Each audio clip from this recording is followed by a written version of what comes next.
Hello, everyone. Welcome back to Classical Christian Thought. I'm your host, Eric Ibarra.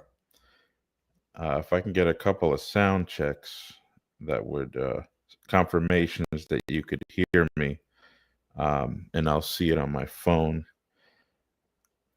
I've had some technical difficulties here. My camera that I used for about a year and a half is no longer with me, and then I picked up this Nexigo, and then this went out on me. So now I'm back to using the regular laptop camera. Okay, thank you. I see this. Mango Bango, Peter Kovac, Cryotheology. Thank you. Okay, so some of you may have seen the stream that I did on, or not just I, but it was Suan Sona, Ben Bollinger, Elijah Yassi, and myself uh, responding to Seraphim Hamilton, Orthodox apologist online. And in the midst of that stream, I had a series of slides that I wanted to go through on the subject of the papacy. By the way, if my audio drops off, just let me know in caps, because I'm scared I'm going to have another problem here and I'm not going to notice.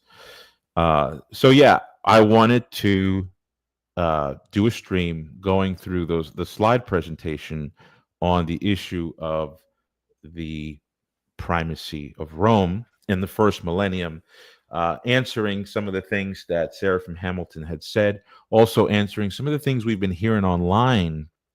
I don't know if you guys have been watching some of these debates online. You see some of these channels out there, Protestant, Orthodox, that are, they're either hosting debates or they're doing debate reviews. And I'm thinking in particular of one yesterday between Jay Dyer and Timothy Gordon. And I believe Elijah Yassi and I are planning a response to that one. We're going to do a debate review. I've never been a big debate review guy, but it's just becoming useful now. So that's just going to be what we're going to do. But some of the things that Jay Dyer says about the papacy, some of the things that others have said about the papacy, it's so cringe. It's what are the kids use the term cringing. It's cringeworthy, and I thought that my presentation in response to Seraphim Hamilton will probably alleviate some of the confusion, help some of our Catholics who might be worried that some of the things that these people are saying is true, and then also be resourceful to those who are just inquiring. Maybe not, you might not be Catholic, but you want to know for sure that you're getting correct information. So we're going to go ahead and start. So I'm going to add the presentation to the screen here. Now, if you're driving, walking, or hanging out with family, you're with your kids, you're probably not going to benefit from this video. This video might be a little long, but if you're at home, you've got your pencil and pad, then this is going to be extremely educational. I've taken a lot from my book. Of course, I can't truncate my book, which is about almost 800 pages. I've taken a lot from my book and compiled a neat little class on what kind of primacy in the first millennium. That's the question that's being asked. Everybody's wondering. The people who are in the debates, everyone admits that there's a primacy. The Orthodox admit there's a primacy. The Protestants admit there's a primacy. And the Catholics, of course, admit there's a primacy in the first 10 centuries. The question is, what kind?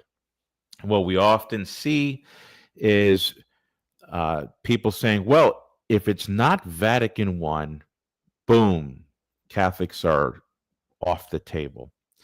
And so there's these other kinds of primacy.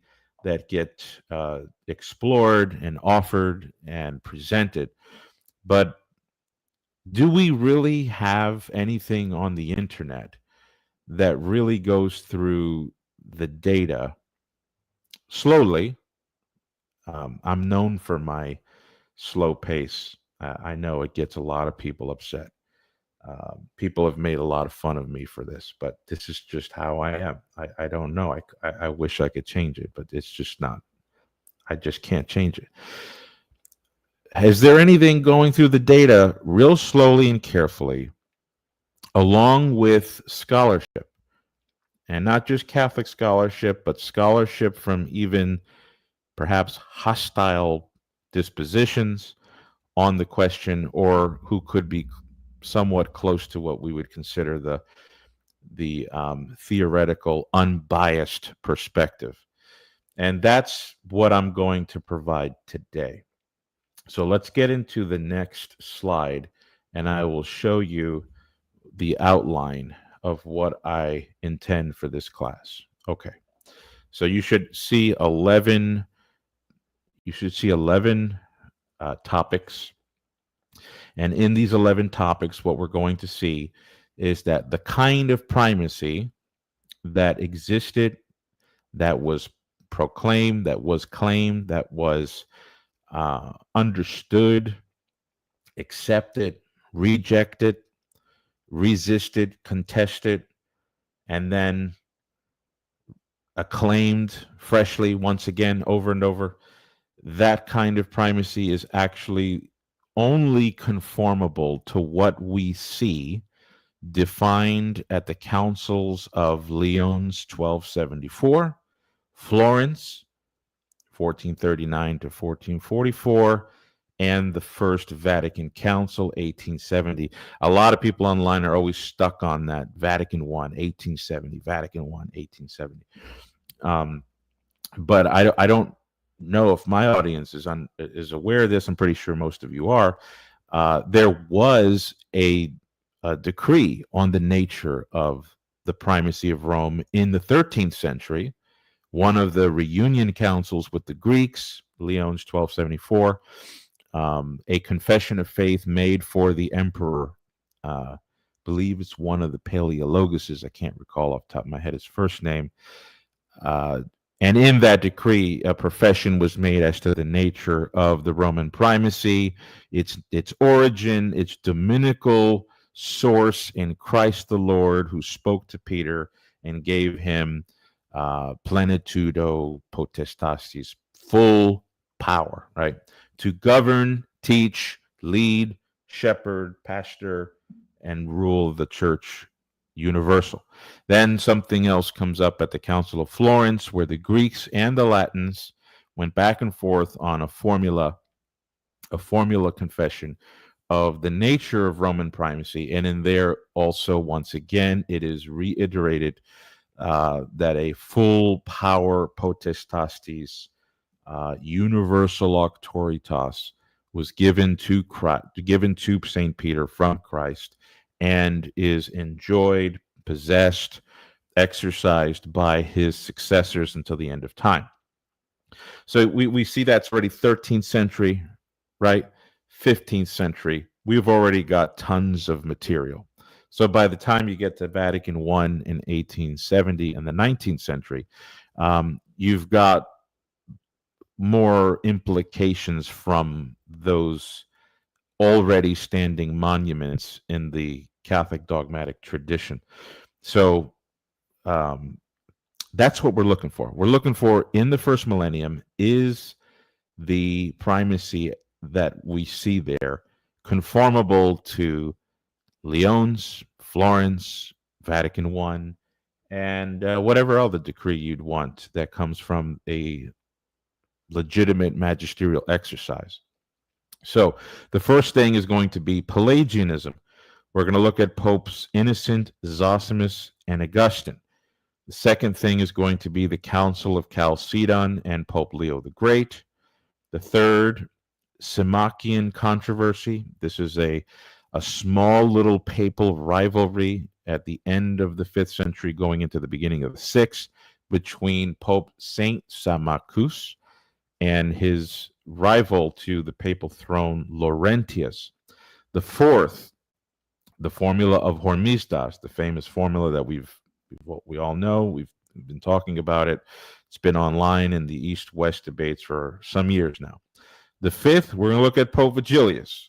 That's another guy that everybody wants to go to, sort of like a Buster Douglas knockout of Mike Tyson, where Mike Tyson's represents Rome, and Douglas represents the Eastern or the Greek patriarchs, and they get a knockout on the Pope.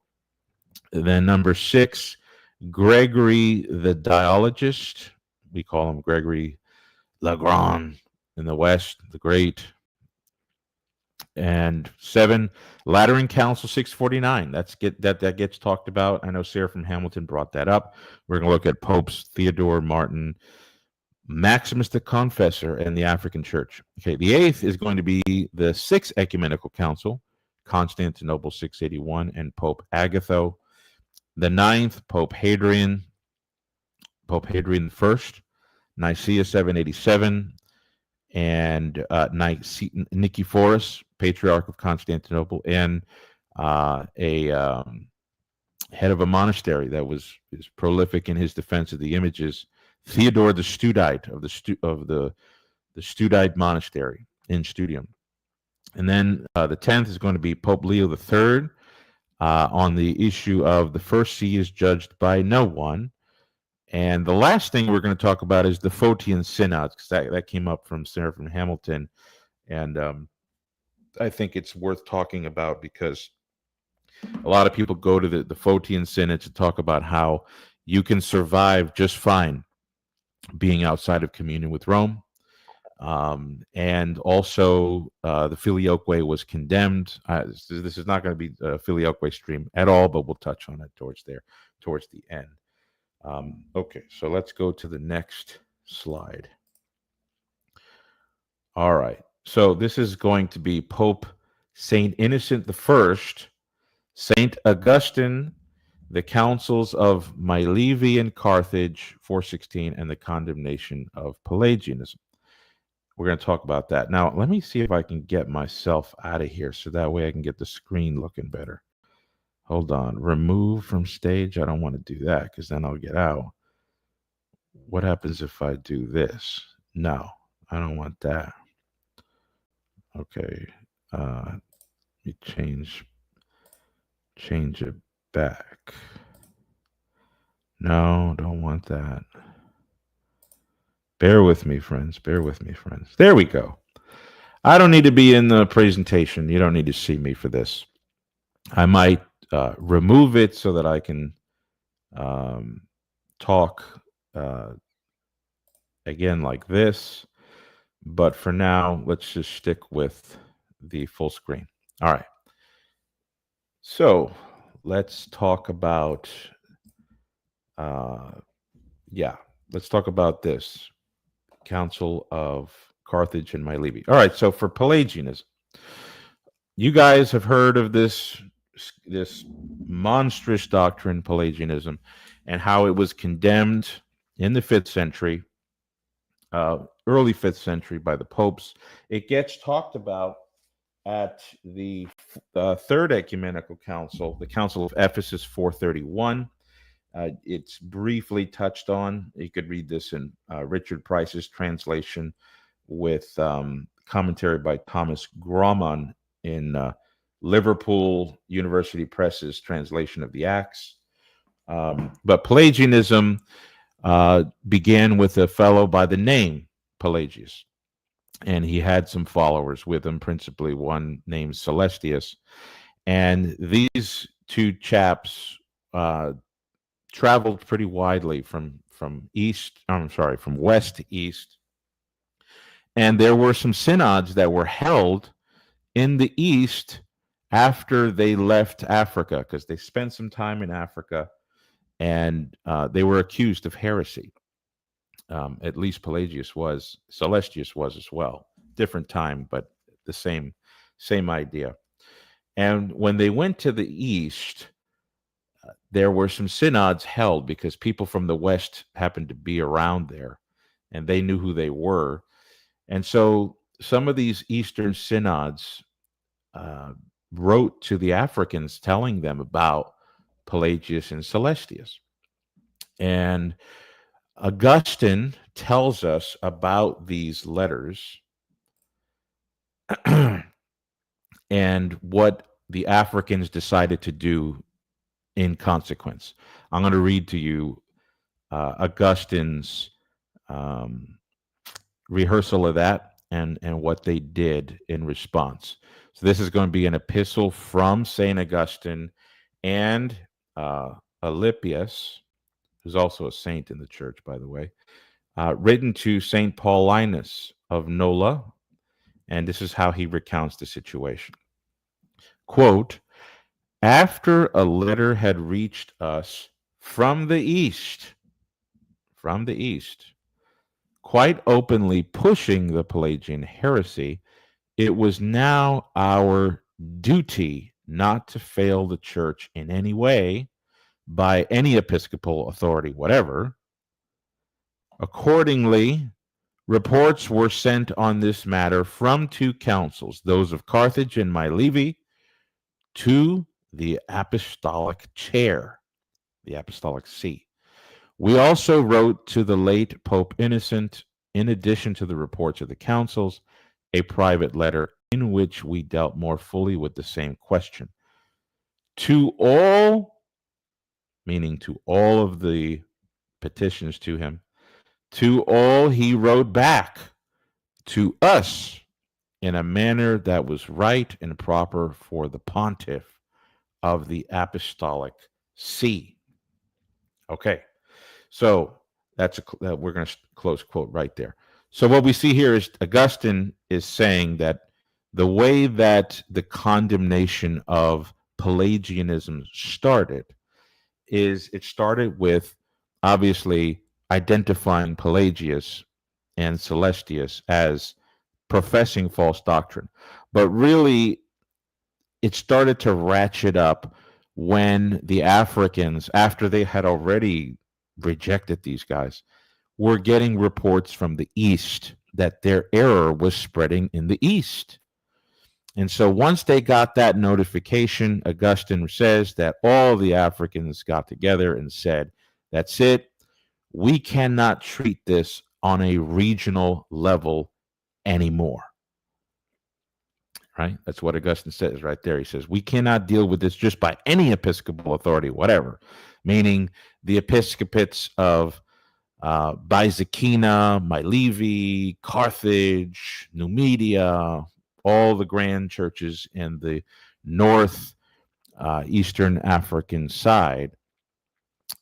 Hippo, go ahead and add that. So they realized this cannot be treated on a local level anymore. We've got to take it to the final court. So they assembled two councils in Carthage and Milevy, and they wrote to Rome. And so that shows that the Africans understood that the Roman See is where the final judgment on doctrine comes from, because they already knew that the Easterners were getting this heresy of Pelagianism. So it wasn't like they were trying to gather an ecumenical council here. In Augustine's time of writing, the Africans, I believe, they only counted Nicaea 325. I don't believe they even counted the second council till later. I'm speaking of Constantinople 381. So we see here that Rome is getting contacted. And then once Rome responds, we see there in the last sentence that Augustine says that to all of those letters to Rome, the popes responded in a manner that was right. And that's important, dear listener, because I'm about to show you what these popes said. And if you read the literature here, why don't I get in here? Yeah, there we go. I think we could afford some time with me here in the screen. What I'm about to read to you from the popes in response to the Africans. In the literature, in the scholarly literature, you read the Anglican critics, the Orthodox critics, even some of the modern Catholic intellectuals. They'll say, oh, Pope Innocent, Pope Zosimus, they write to the Africans with these bold claims about their power, their divine authority. And of course, they were just innovators. These guys were just innovators. They were lusting after power. They were seizing jurisdiction that they didn't have. That's what some of the critical literature out there is going to say. Like if you read the Denny's, Edward Denny's of the world, Frederick Puller, those are two of the famous Anglican writers against the papacy and towards the end of the 19th century. Those of you who have dug into this stuff, you'll know about the back and forth between Puller and Luke Rivington. Rivington wrote the Primacy of Rome in the first 5 centuries, and then Puller wrote a response and back and forth, and the Anglicans loved to pitch camp in Africa in the 5th century. Can't go into all of that. If you want the whole story, you can get my book. I go into it in there, but what I'm trying to say here is that the Orthodox, the Anglicans, the Protestants, and some of the Catholics who are very, they try to play happy with academia. They'll say that these popes were just out of their mind. They were either out of their mind or they were just pure innovators. And yet, what did we see here? That last sentence, to all he wrote back to us in a manner that was right.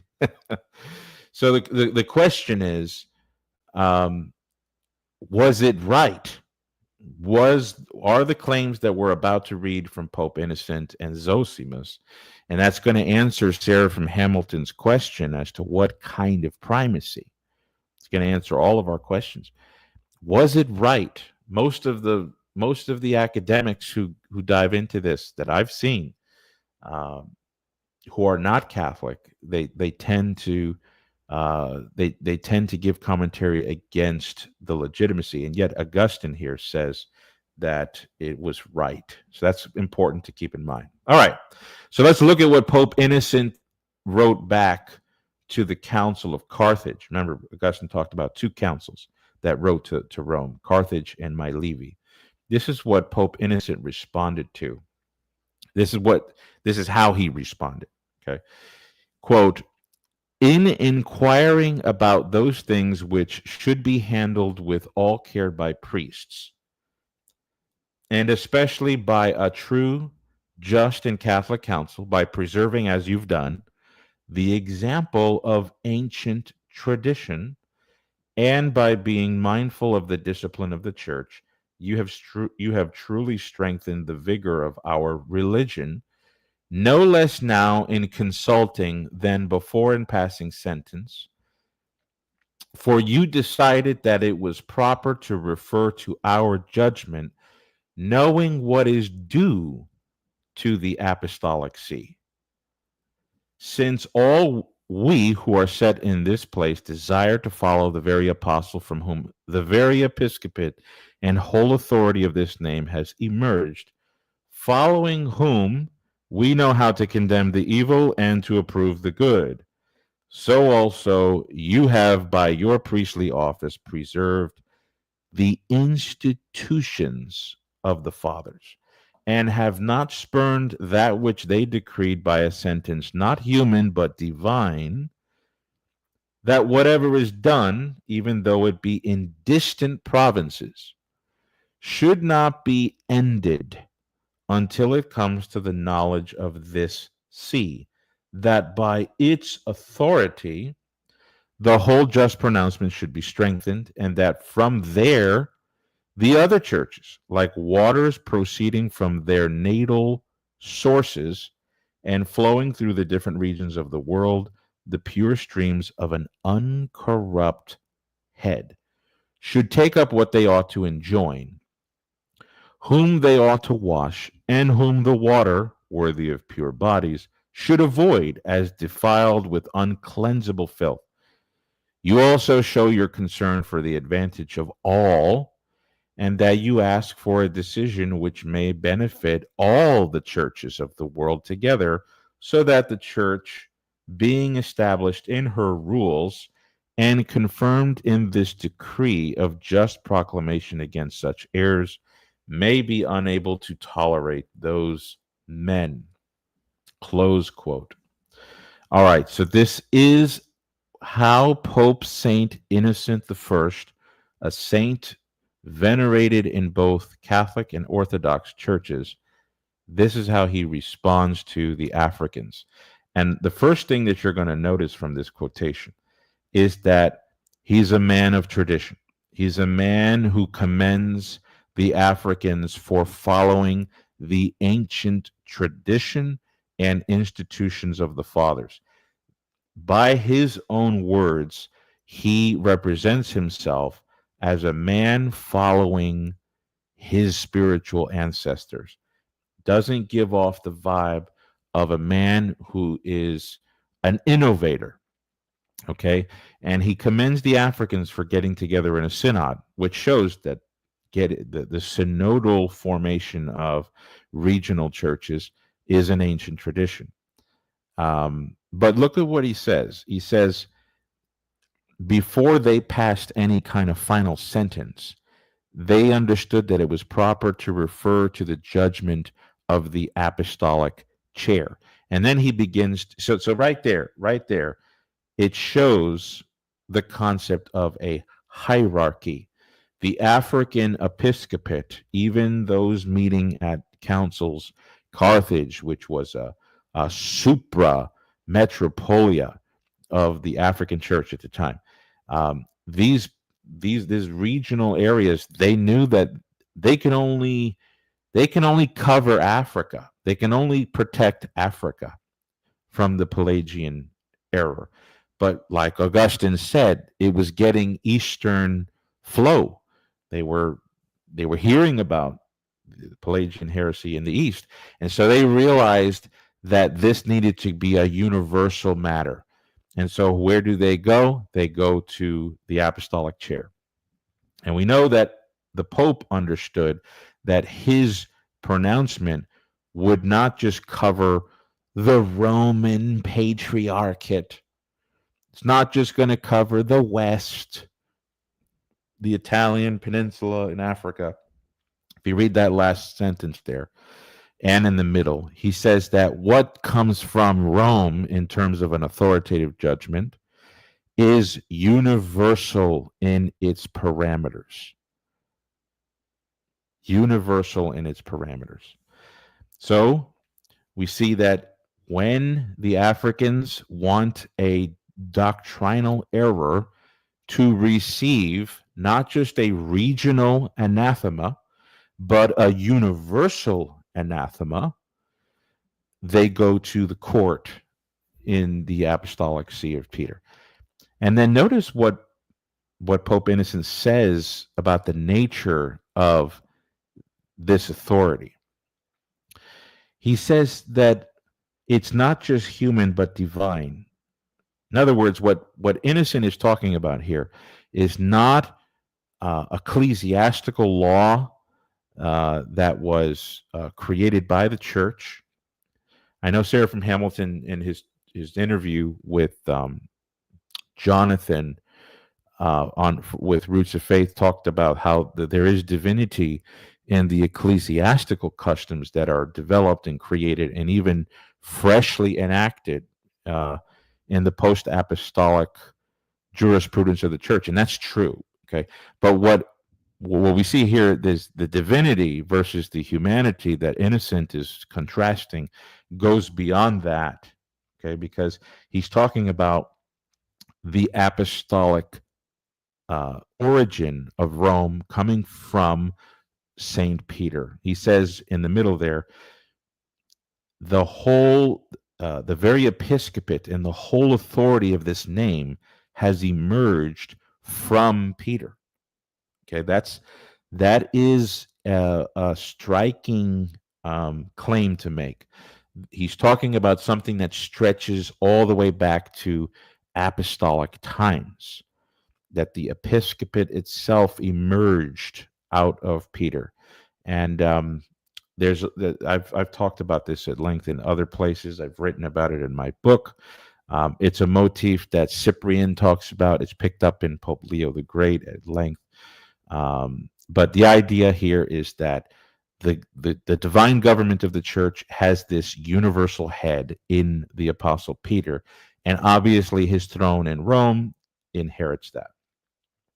But look at what he says here. He says that whatever is done, this is the divine rule.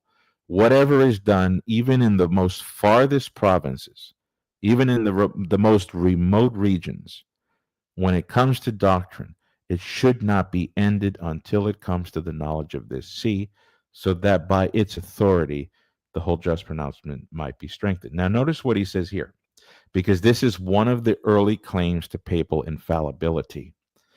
He says that from there, the other churches, like waters proceeding from their natal sources and flowing through the different regions of the world, the pure streams of an uncorrupt head. Look at the imagery that Innocent is portraying here. There's a fountainhead, a natal source, a fountainhead where water's coming out from, and then you've got different streams going and separating throughout the world. And he's saying that the Roman See is the natal source of true doctrine, and all the other streams that are flowing water from that original source, they get their purity, their the rightness of doctrine, if they continually conform to the uncorrupt head. Okay, so that is a very early claim to the doctrine that we see today talked about as papal infallibility. Okay, so that's what Pope Innocent says to the Synod of Carthage. It's very clear, and this isn't flower language. There's no sign of that right here. I mean, there might be some metaphor. There might be imagery employed, but we use that to talk about a lot of true doctrines that are not meant to be unreal or empty. All right, let's go to the next. Okay, Pope Innocent to Milevis. I'm not going to read the whole thing. Once this is up and published, you guys can rewatch and pause. I just want to go over what I've highlighted here. He says that that the church in Milevi has followed the form of ancient rules. Same thing he said. He says that they ought to refer to none but Peter.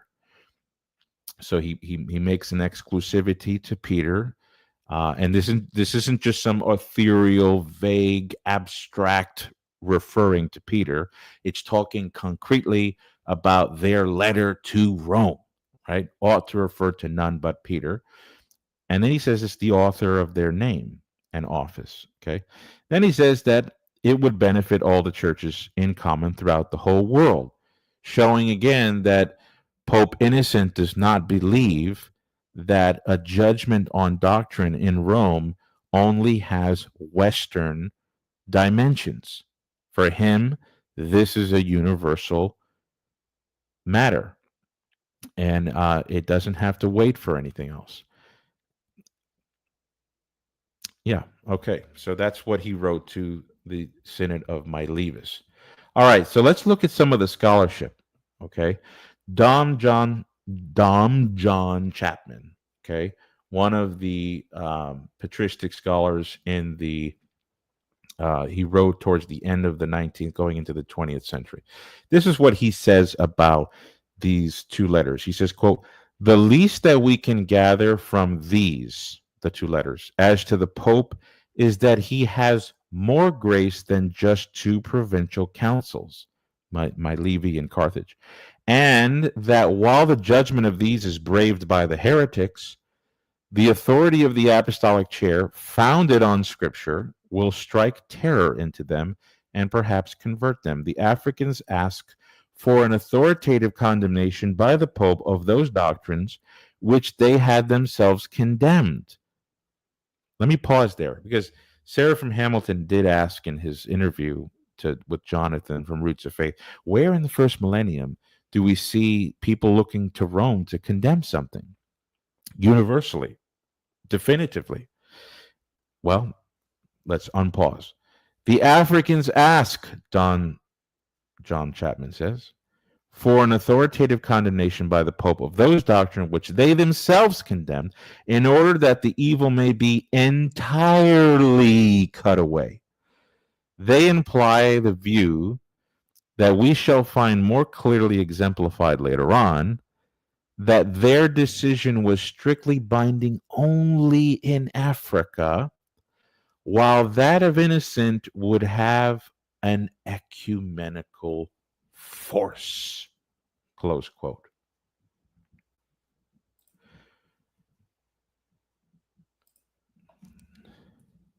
Okay.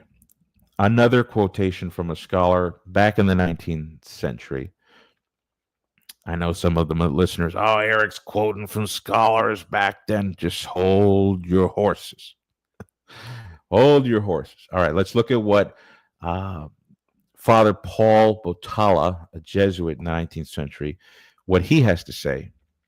He says, quote, "Now, in these two letters, Pope Innocent clearly expresses his view that the Roman See is that fountainhead of incorrupt waters, that pure and most limpid fountain from which the universal church must draw the apostolic doctrine.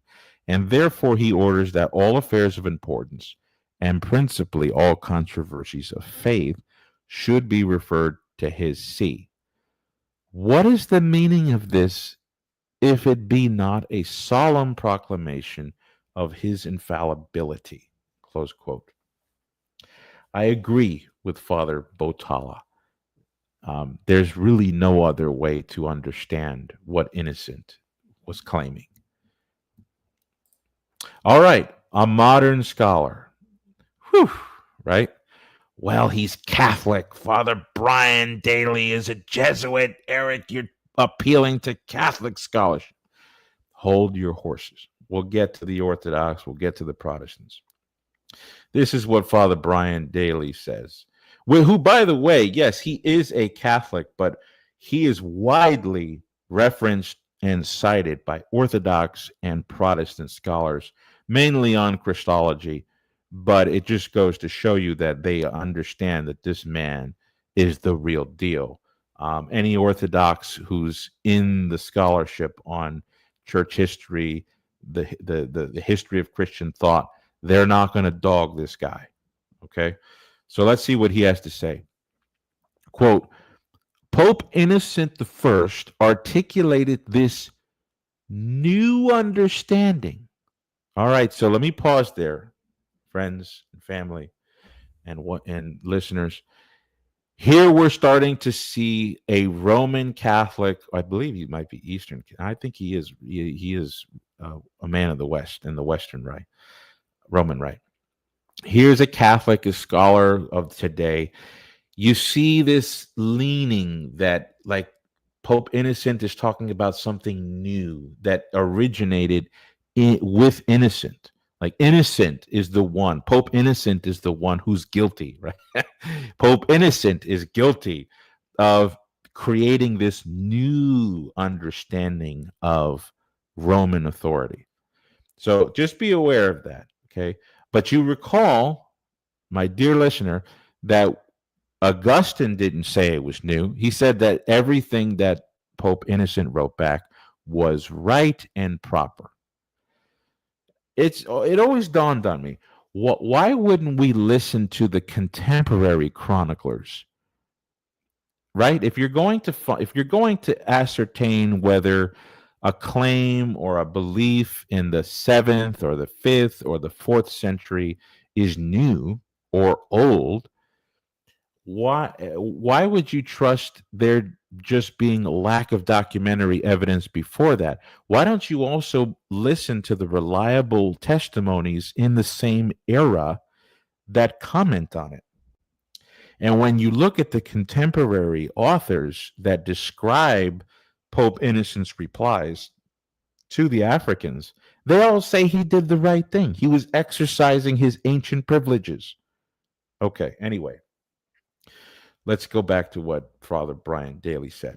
Quote, Pope Innocent articulated this new understanding of the authority of the Roman bishop's office in 417 in a reply letter to a letter from a provincial synod in Carthage that had asked him to join them in condemning the errors of Pelagius and his followers. Innocent interprets their request, which was probably due, at least in part, to the continuing polemics of Pelagius' supporters against Augustine in Rome and other parts of Italy, as an acknowledgement of his own role as the ultimate judge in central questions of doctrine, close quote. All right, so in Father Daly, what we have here, if somebody can confirm my audio is still coming through, I'd really appreciate it. What we have here in Father Daly, who's already tilting in the direction of the papacy's kind of a new thing. I can see how Orthodox Protestants would look at this and say, oh, new understanding. Okay, so this is not a guy who's got all his weapons out for Vatican I. And yet, thank you, Player Paul.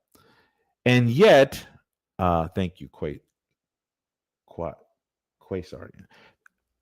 And yet, this man who we see, he's already wheeling and dealing with more of critical scholarship on the papacy.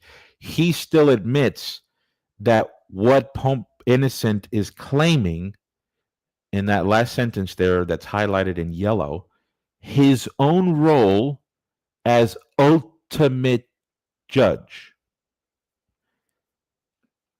What kind of primacy in the first millennium? Well, we have here, we've dug to the bottom, right? And we see scholars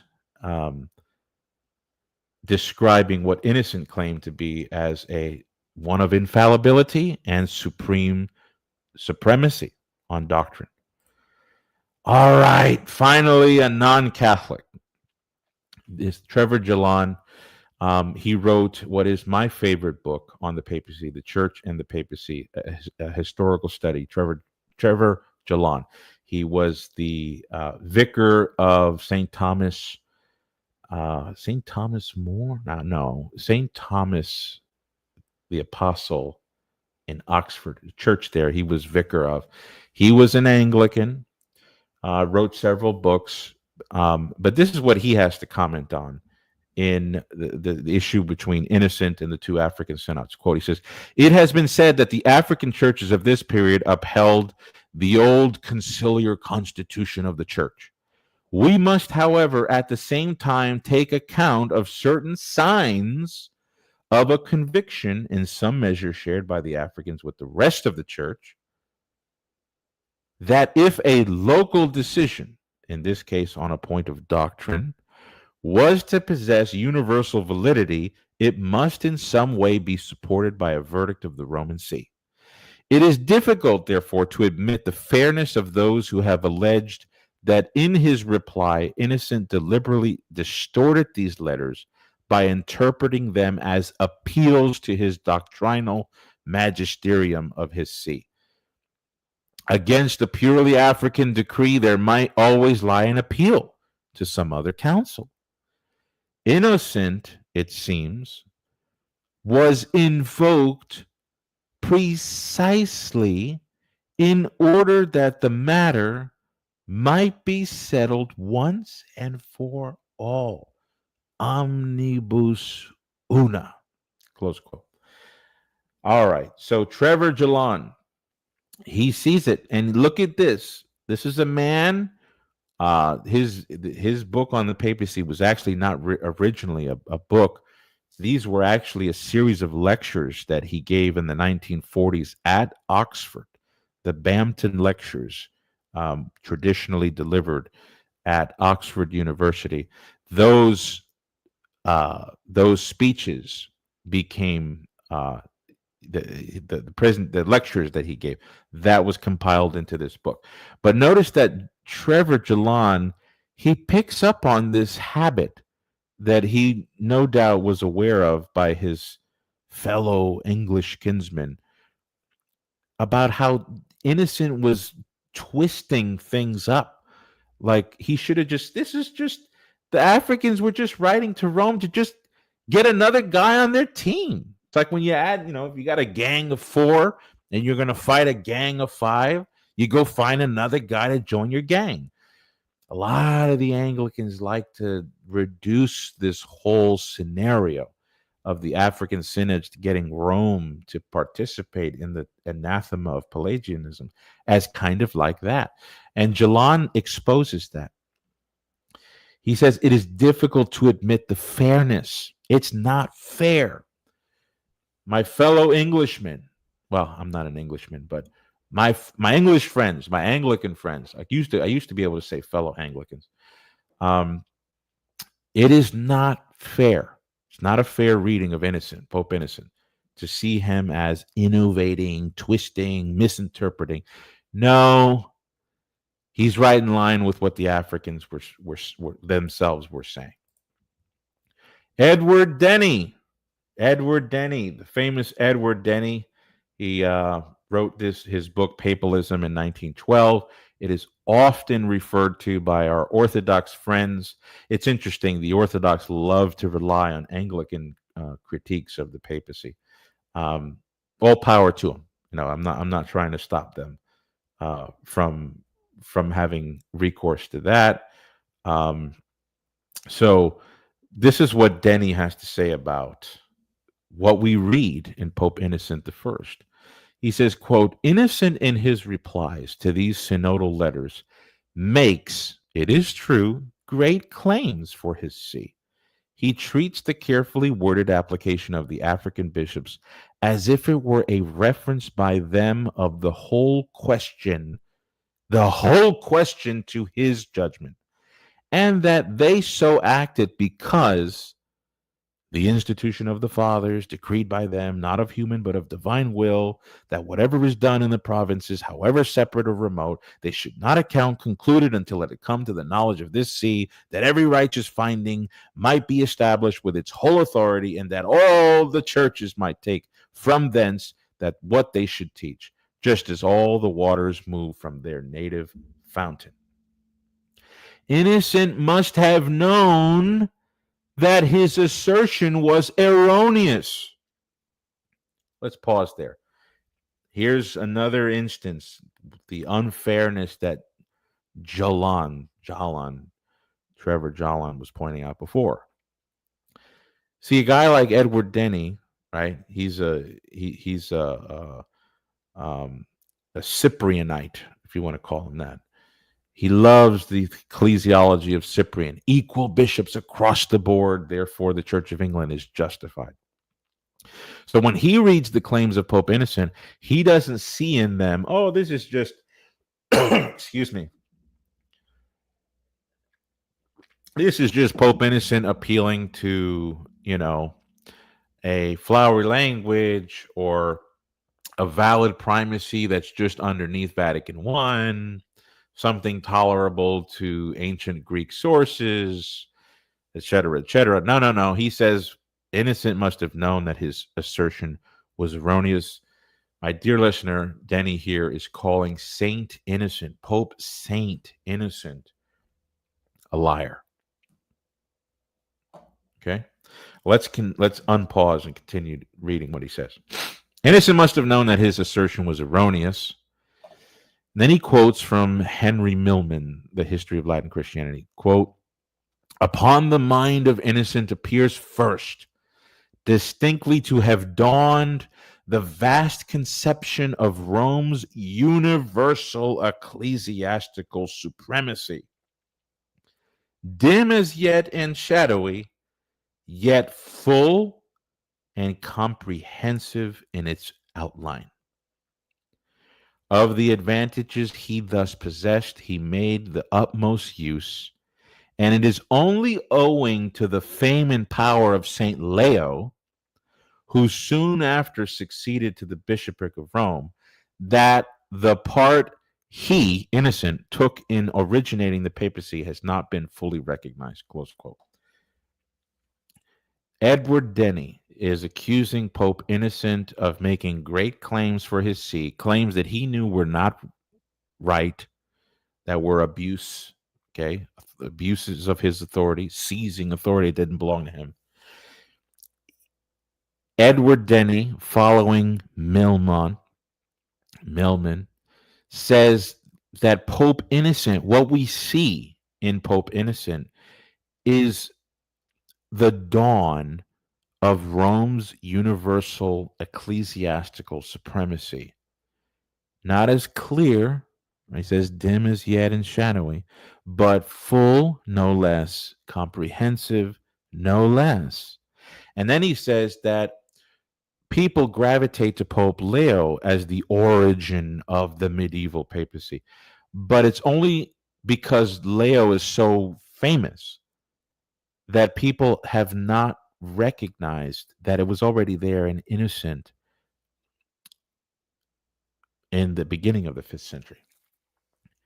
What kind of primacy in the first millennium? Well, we've got a hostile witness here telling us that Pope Saint Innocent, a saint in both the Orthodox and Catholic Church, was already outlining the supremacy of the Pope. All right, we're going to move to Pope Zosimus. He's the successor of Innocent.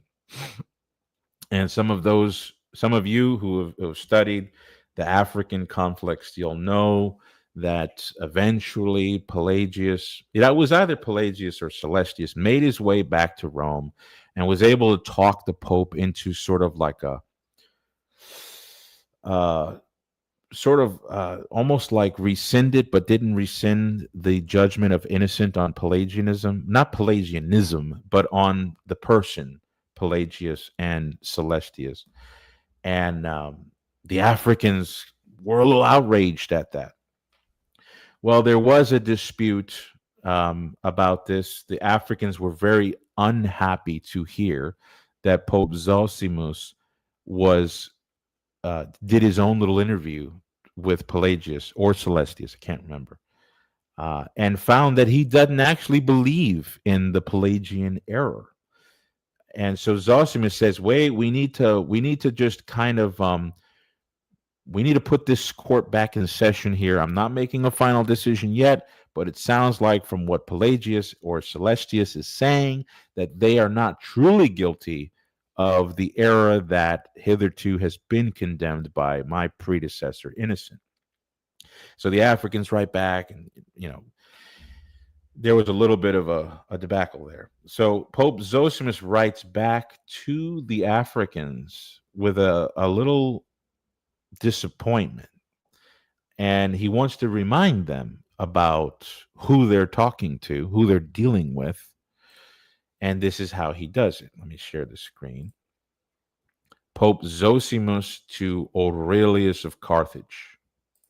There we go. The tradition of the fathers, again, not a guy who's trying to, this is not a Jesse Duplantis.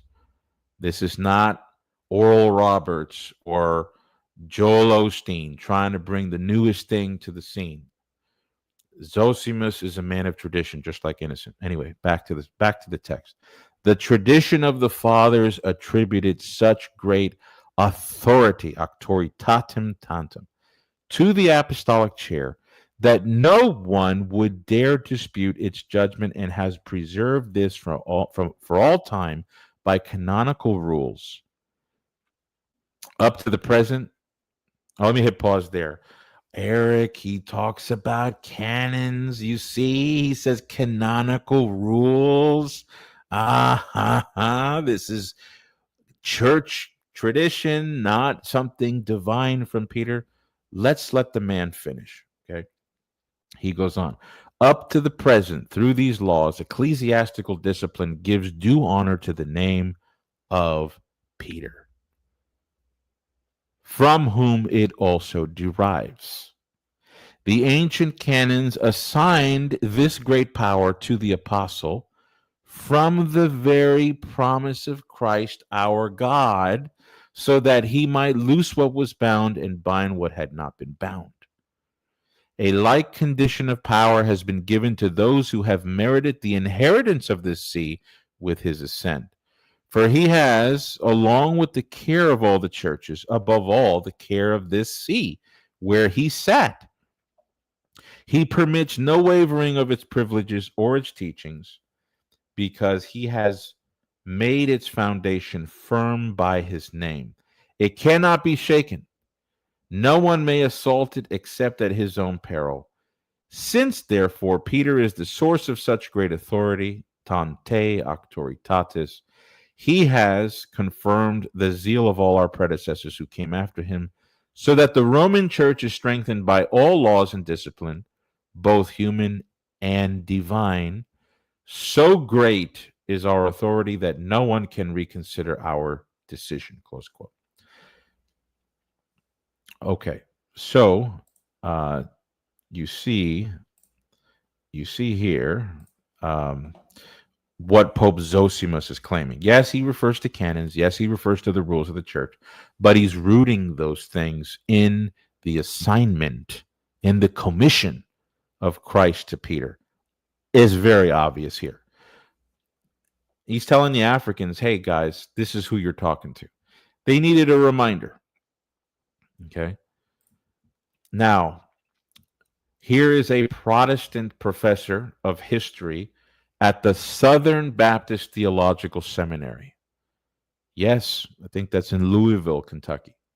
Southern Baptist Theological Seminary, Dr. Michael Haken. And he's a historian. He's actually written books on the patristics. This isn't just some Southern Baptist professor.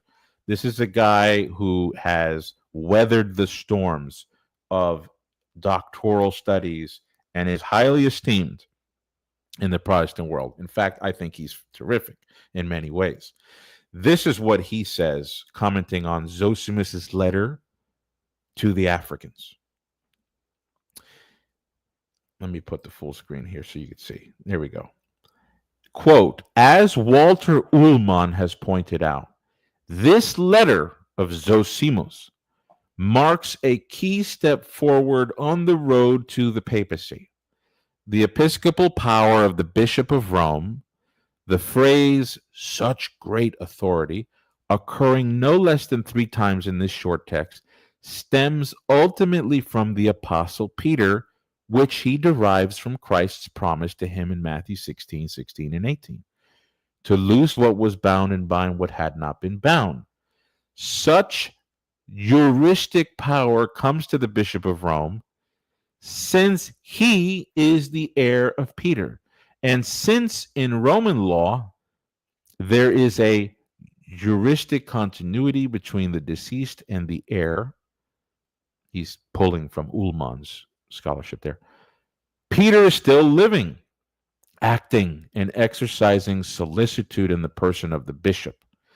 What this entails is this. Okay, this is the last sentence highlighted in yellow.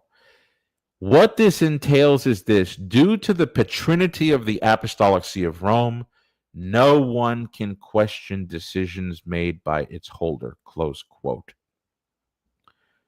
What kind of primacy in the first millennium was claimed? We have here an instance.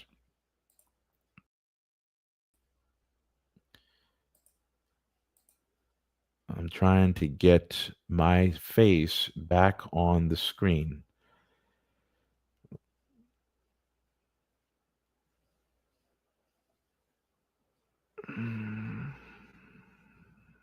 Bear with me. There seems to have been a glitch.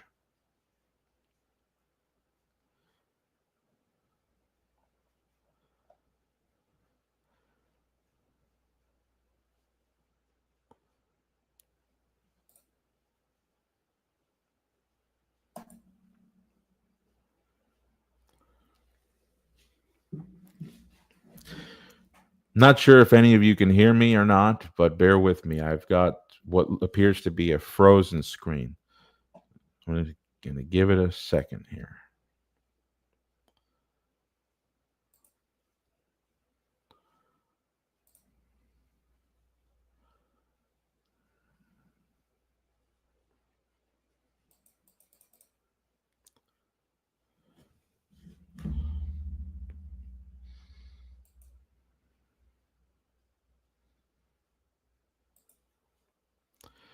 All right. I think we're back. If any of you guys have been listening, if you could let me know where I was clearly operational and what the last thing you heard, I can then pick up from there.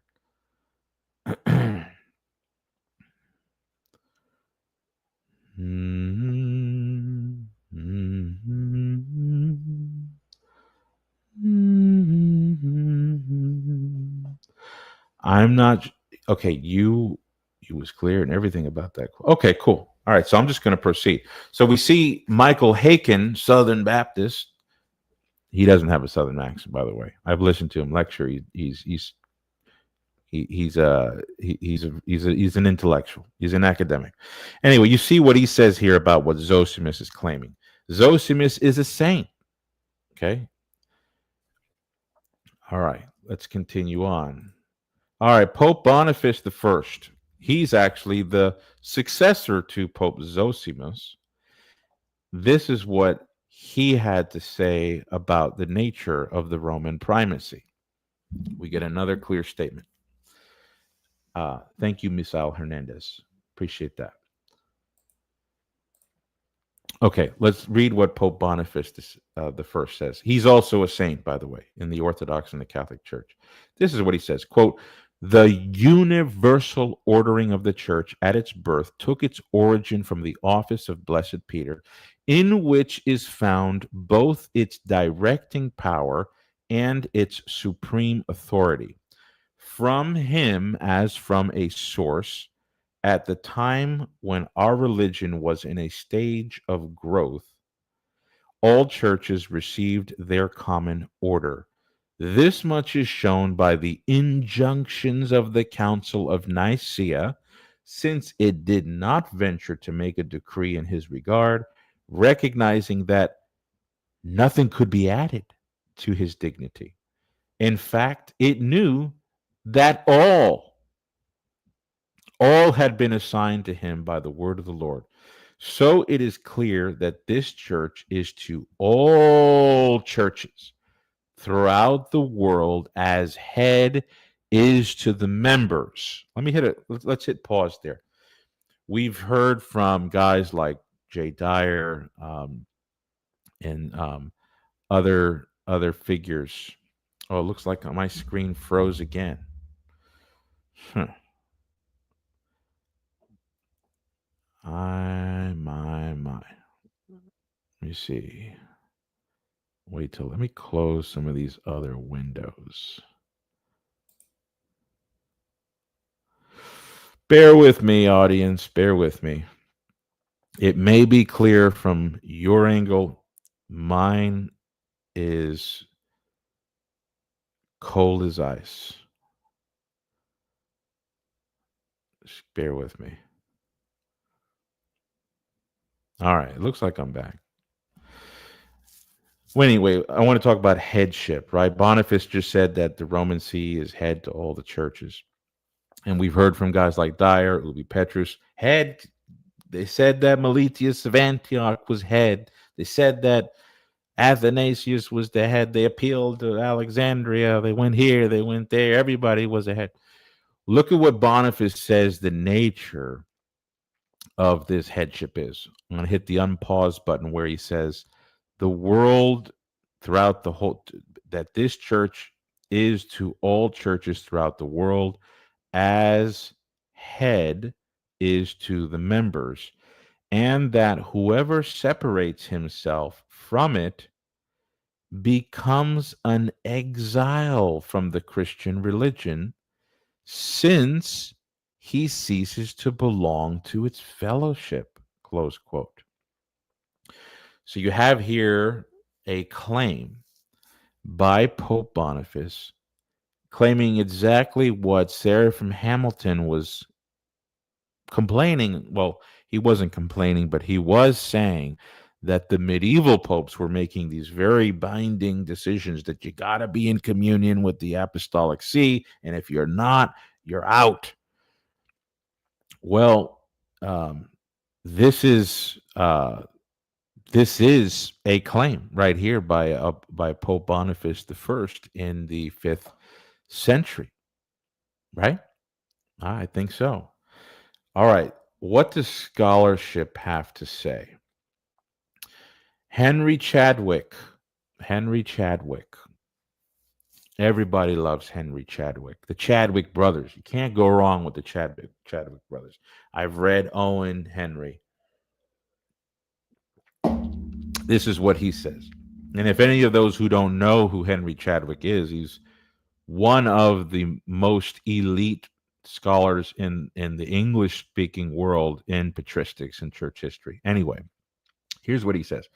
Boniface is claiming that Peter's church is supreme over all, and that no one can be a Christian who is not in communion with Rome, close quote. By the way, if you want my citations, you can either wait till this is recorded and put up, hit pause, and zoom in, but it'll always be at the bottom. I can't stand it when people don't put their citations. Yes. And I am guilty of that in many years ago in the past, but I have rectified that. So anyway, you see what Chadwick is saying here, right? He's an Anglican. We should refer to him as the late Henry Chadwick. He did pass away. Anyway, those of you who have been reading the literature, you're in the scholarship, perhaps you're teaching courses, you know who Chadwick is. So that's significant. He's describing what Boniface is claiming here in the truest sense of what Boniface said.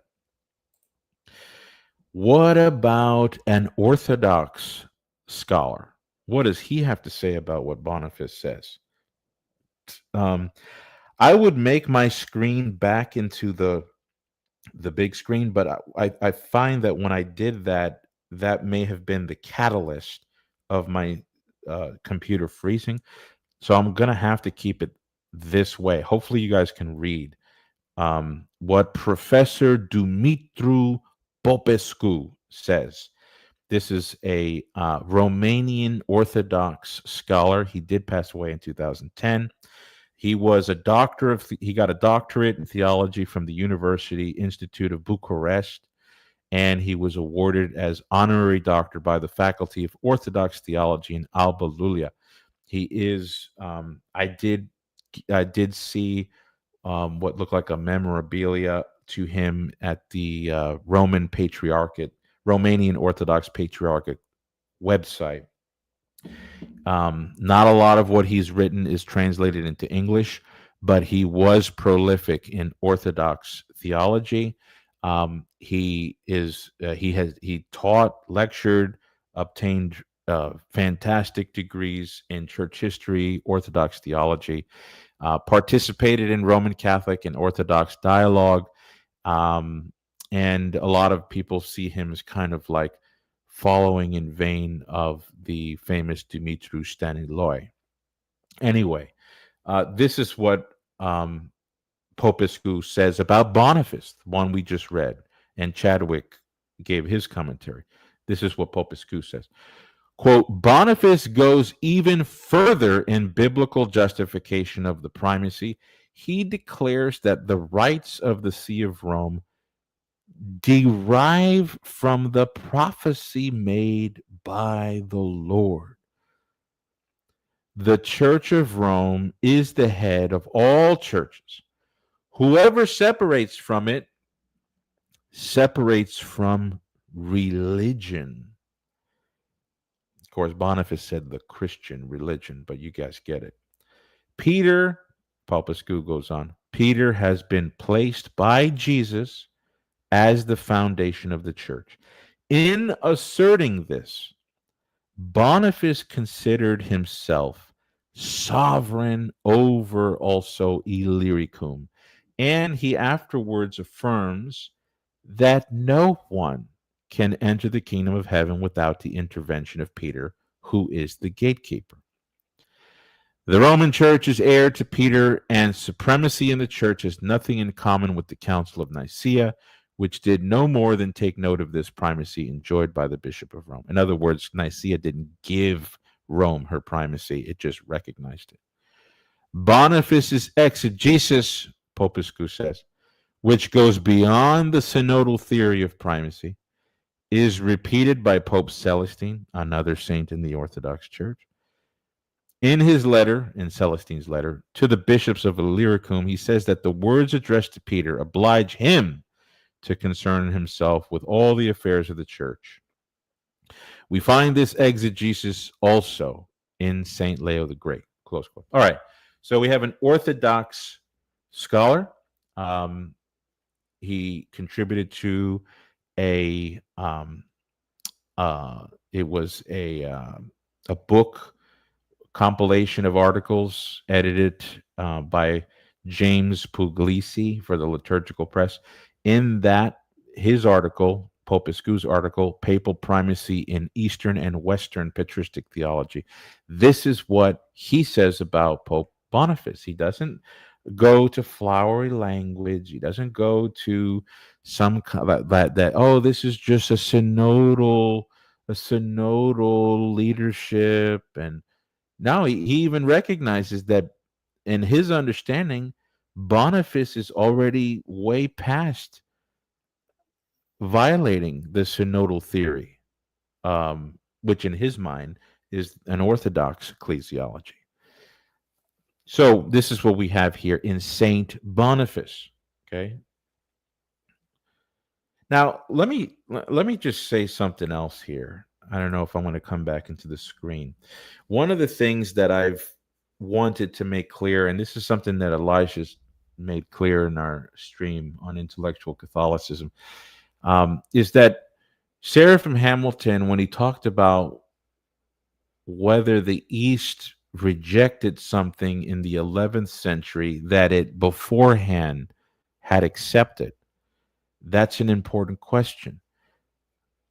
No, it's not an important question. And it's wrongly framed because it already imposes in the pre-schism church an East-West compartmentalism, as if the East was the East, and that's that church, and the West was the West, and that's that church. And we've got to, in order for the Roman Catholics to really, justify the break, we've got to find out whether the East accepted the papacy. No. According to Orthodox ecclesiology, the pre-schism West is the Orthodox Church, because Roman Catholicism is not born until when? The Gregorian Reform? Hildebrand? I don't know. Some of the Orthodox have different dates for this. But the pre-schism West is the Orthodox Church. My listeners, ladies and gentlemen, friends or family, we've been looking at the claims of 5th century African saints like Augustine, Alypius, Pope Paulinus of Nola. We've looked at Pope Innocent, Pope Zosimus, Pope Boniface. Those are all figures in the Orthodox Church according to Orthodox ecclesiology. None of those guys are Roman Catholics according to Orthodox ecclesiology. I hope my audience here is beginning to understand the impact here. We're going through the popes of Rome in the 5th century that are not Roman Catholic. Rather, according to Orthodox ecclesiology, they're Orthodox bishops of Rome. They're Eastern Orthodox bishops of Rome, retroactively said or retrospectively said. Those are the Eastern Orthodox prelates of the first see in the first millennium, way before the schism. So anyway, let's get the screen back up and let's continue going. Okay, we're going to talk about Pope St. Leo the Great. The Sixth Ecumenical Council calls him the pillar of the true faith. I'm not going to spend too much time on Pope Leo. We've talked so much about Pope Leo. We're going to kind of go fast. So I don't even need to read this whole thing. You could read it on your own. Obviously, Leo the Great made some very explicit claims about papal supremacy. But if you could see in the yellow highlighted, he says, and from Peter, as from a head, wishes his gifts to flow to all the body, so that anyone who dares to secede from Peter's solid rock may understand that he has no part or lot in the divine mystery. Same idea. You're not in communion with Rome. You're outside of the church. Pure, simple, no questions really need to be asked. All right, so, but, Catholic scholars say that, right? What about the non-Catholic scholars? Well, one of my favorite scholars who commented on Pope Leo the Great is Beresford Kidd, who wrote in 1936 a nice volume. You could see here that I have it. It's an old hardback version of this. I've had it for many years. The Roman Primacy by Beresford Kidd.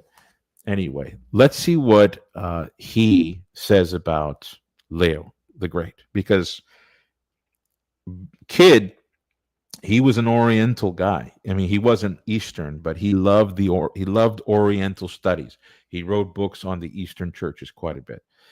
This is what. Oh wait, you know what? I'm gonna have to pull it up. This was one of those things where I didn't have a slide for it, so I had to pull it up from my Patreon.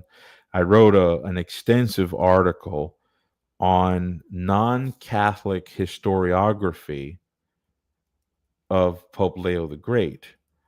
It's got like 20 or 25 non-Catholic historians that are commenting on what is the nature of Roman authority in the thought of Pope Leo the Great. And if you're a member of my Patreon, you have access to that article. But in any case, I'm just going to give what Kidd says. Okay, he says this, quote, in his book, page 122. He says, Leo's conception of his office is thus clear and comprehensive. He took the well-known gospel texts to mean that supreme authority was bestowed by our Lord on St. Peter. He held St. Peter to have been the first bishop of Rome, and his authority to have perpetuated in his successors. He conceived of it as enhanced by a mystical presence of Peter in Peter's see, and as having for its consequences that the authority of other bishops was not derived by them immediately from Christ, but mediated to them from Peter, and that while their authority was limited to each to his own diocese, his was a plenitudo potestatis over the whole church, and the government of the church rested with him, close quote. That's a very clear summary of the ecclesiology of Pope Leo the Great. A second quotation, which I need to say, because we've got my listeners, we've got people who will listen, who will say, but Eric, you got it, Vatican I, it's got to be Vatican I. Is it really Vatican I? Okay.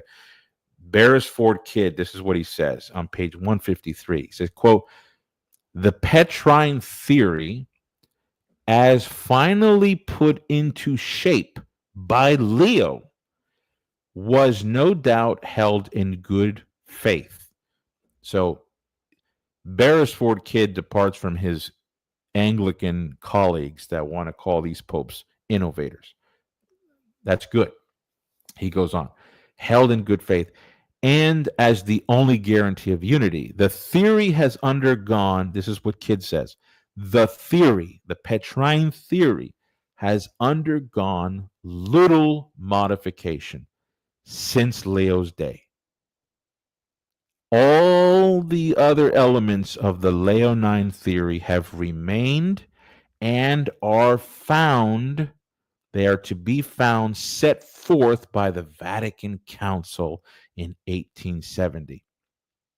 The council affirms the institution of the primacy of Blessed Peter, and a primacy not of honor only, but of true and proper jurisdiction, the perpetuity of the primacy of Blessed Peter and the Roman pontiffs, his successors, in whom he lives and presides and judges to this day, and that power and nature of the primacy of the Roman pontiff is to be a supreme power governing the universal church, close quote.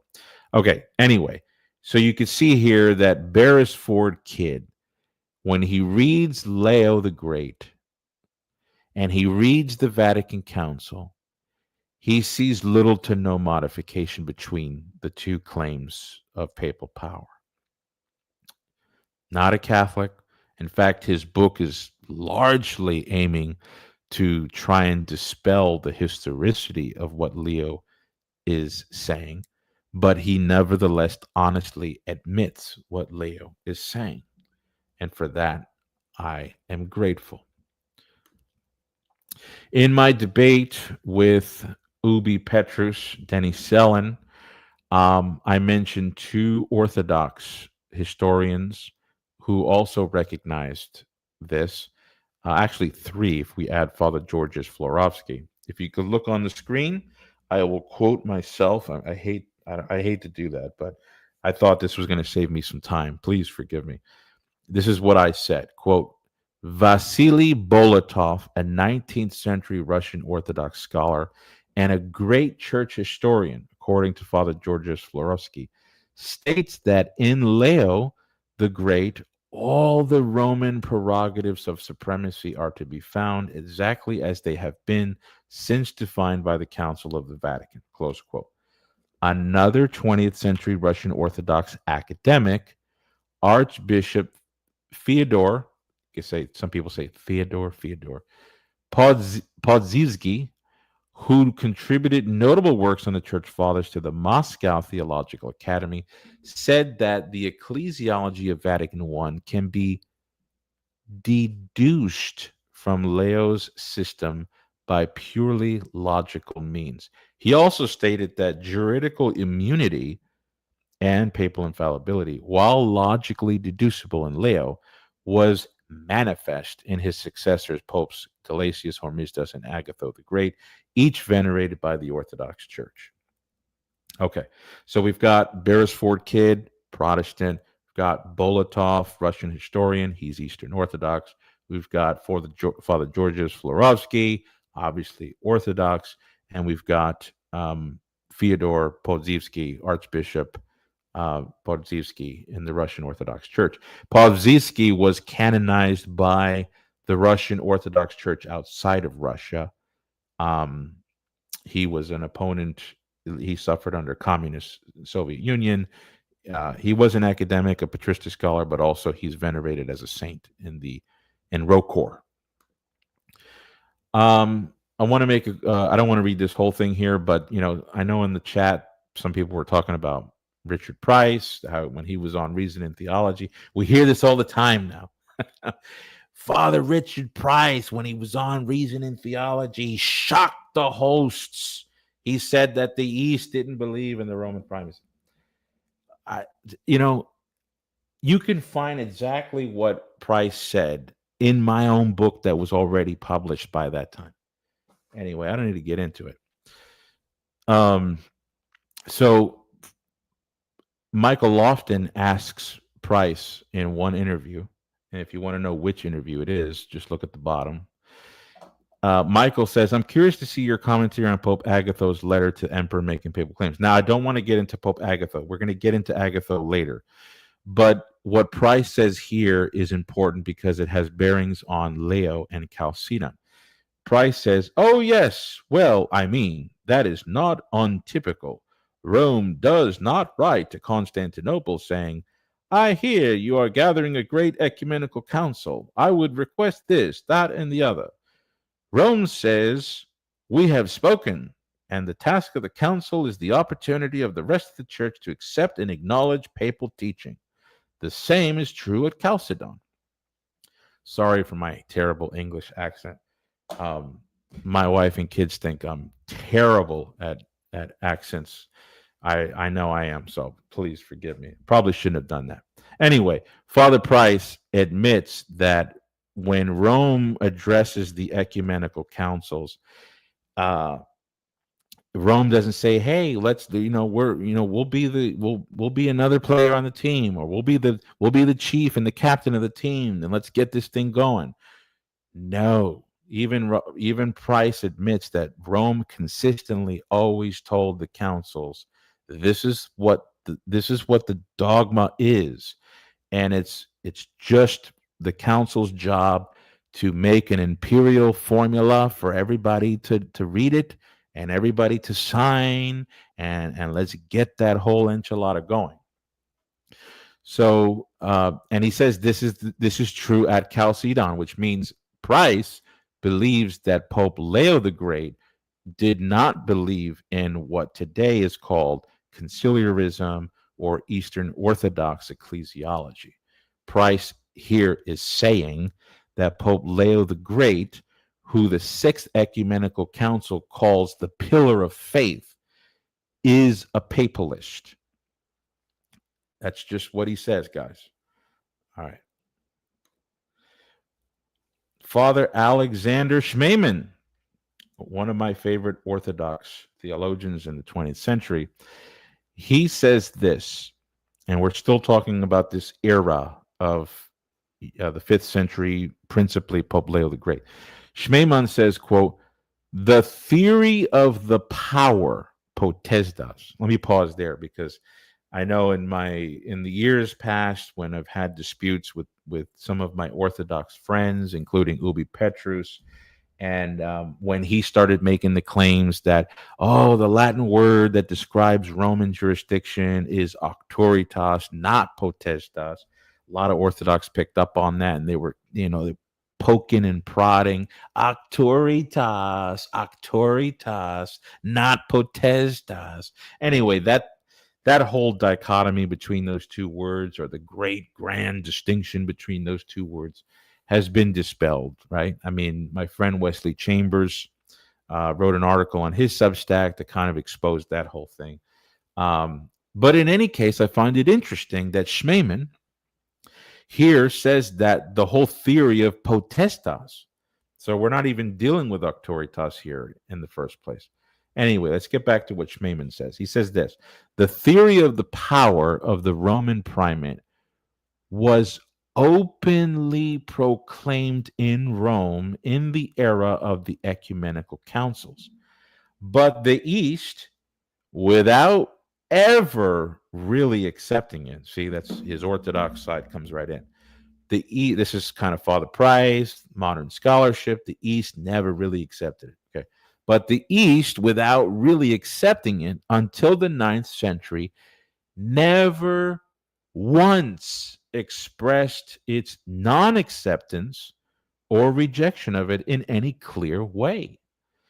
When Catholic scholars now assert, on the basis of the councils of Ephesus and Chalcedon, that the East recognized the primacy of Rome at that time, but later rejected it, isn't that what Sarah from Hamilton asked? Did the East reject what it before accepted? Anyway, it is rather difficult, Schmemann says. It is rather difficult to answer the charge on the basis of formal historical evidence, since one may, in fact, conclude from the history of those two councils that the Greek bishops admitted the special prerogatives of the Roman bishop. Okay. Thank you, Father Alexander Schmemann. May you rest in peace. Okay, now we're going to move into the Symmachian controversy. The Roman pontiff cannot be judged. We're always asking that question. What kind of primacy was there in the first millennium? And what we've been talking about thus far are the nature is far more than primus inter pares, first among equals. I hope you're understanding that. When we went into that Pelagianism, the anathematization of Pelagianism, Pope Innocent, Zosimus, Boniface, I hope you saw in those claims something way beyond a first among equals paradigm. Well, we've talked about Pope Leo, Pope Boniface saying you got to be in communion with Rome. If you're not, you're going to hell. That was clear. We saw non-Catholic scholarship, hostile witnesses confirming that. Okay, so not just Ibarra and the quote minds.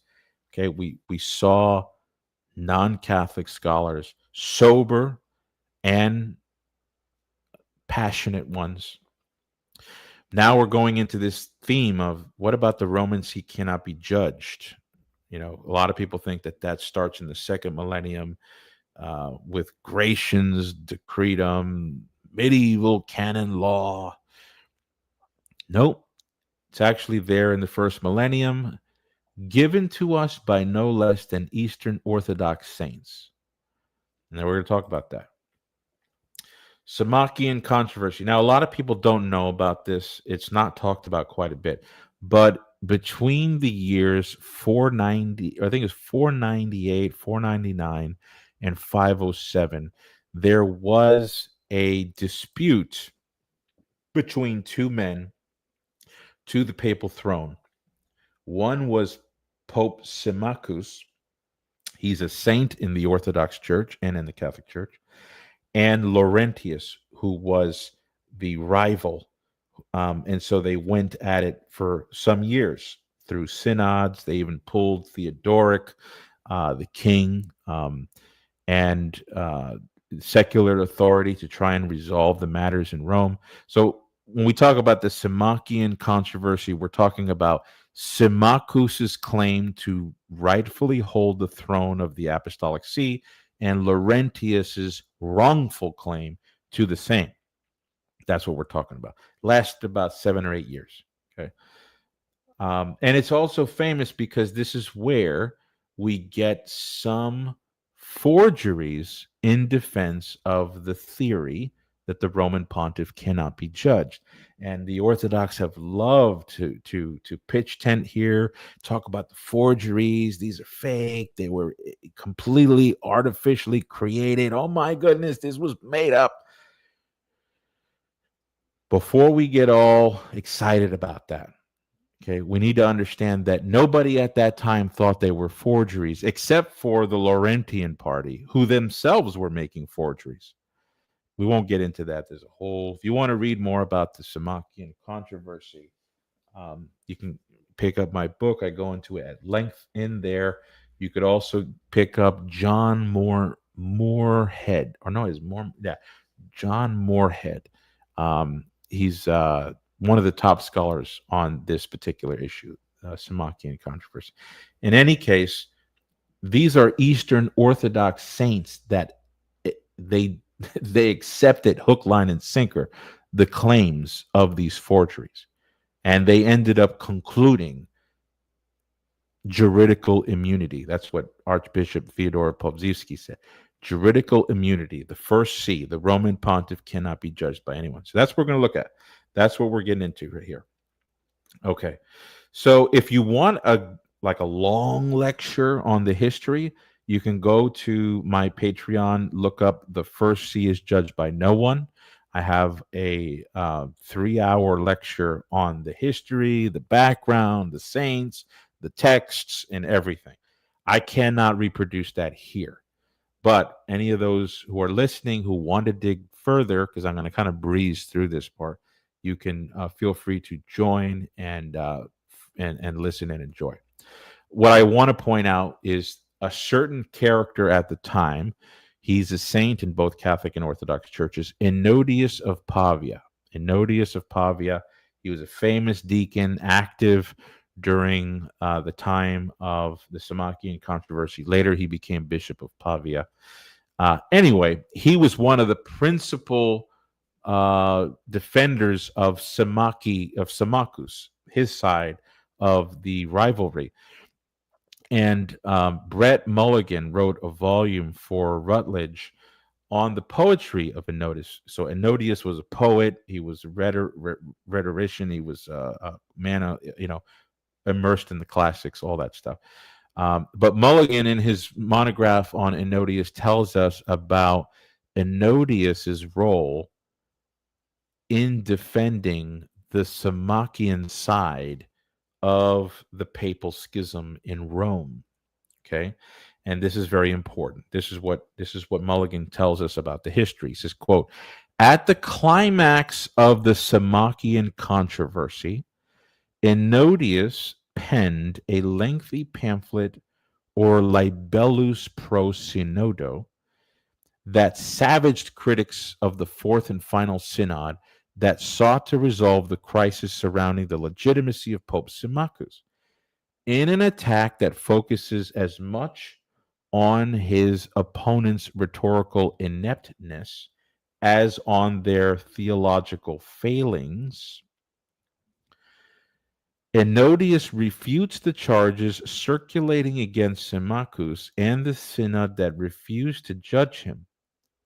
It was in support of the synod's pronouncement that it was incompetent to judge the heir of Peter, thereby laying the foundation for the doctrine of papal infallibility, that Ennodius declared the Bishop of Rome uniquely worthy of the title Papa or Pope. Nearly a decade later, Ennodius crafted a polemic against the supporters of the Acacian Schism." Close quote. All right, so you got the point. Many of you, perhaps all of you, if not maybe or probably most of you, have never heard of Ennodius of Pavia. Those who have studied the papacy in the late 5th century, early 6th century, especially with the Acacian Schism, you know who Ennodius is. And he's venerable. He's a saint. So here you have an Eastern Orthodox saint coming in support of the Symmachian controversy and supports juridical immunity to the Roman pontiff. Now, Symmachus himself, who stood to benefit from the dictum, "the first see is judged by no one," is also an Eastern Orthodox saint. One of the notary deacons at these synods held in Rome that finally pronounced upon the juridical immunity of Rome was the deacon Hormisdas, who later became Pope Saint Hormisdas and wrote the famous formula for which the Acacian Schism was resolved and unity was restored to the East and the West. Another saint in the Orthodox Church. And so, some of the detailed commentary that we see going, around, the Symmachian forgeries and this and that, they're all forgeries. They were forgeries that were created, believed, defended, and propagated by Eastern Orthodox saints because there was no Roman Catholic in existence at this time.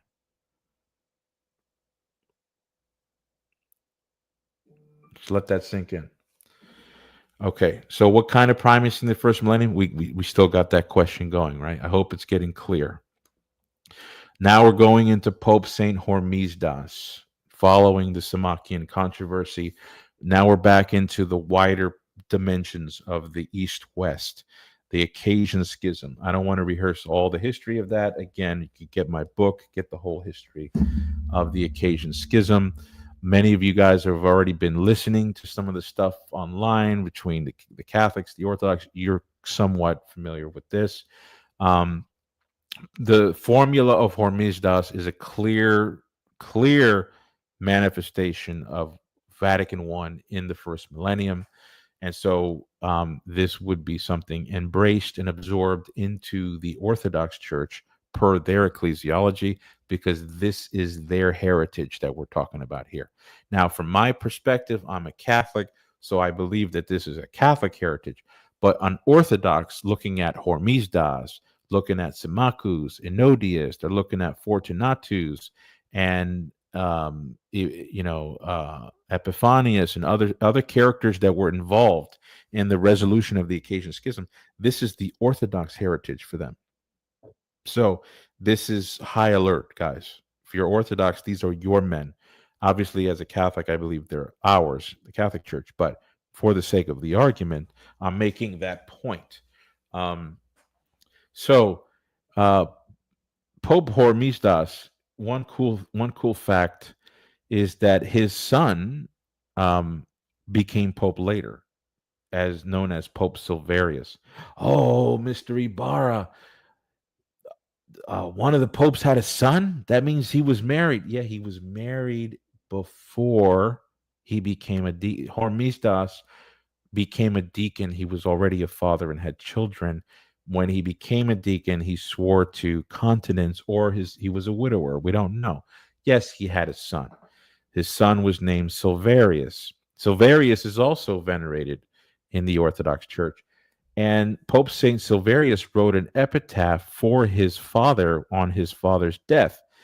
And this is how the epitaph goes. Quote, Greece, talking about the East, Greece, defeated by holy power, submitted herself unto you, happy in having regained her lost faith, close quote.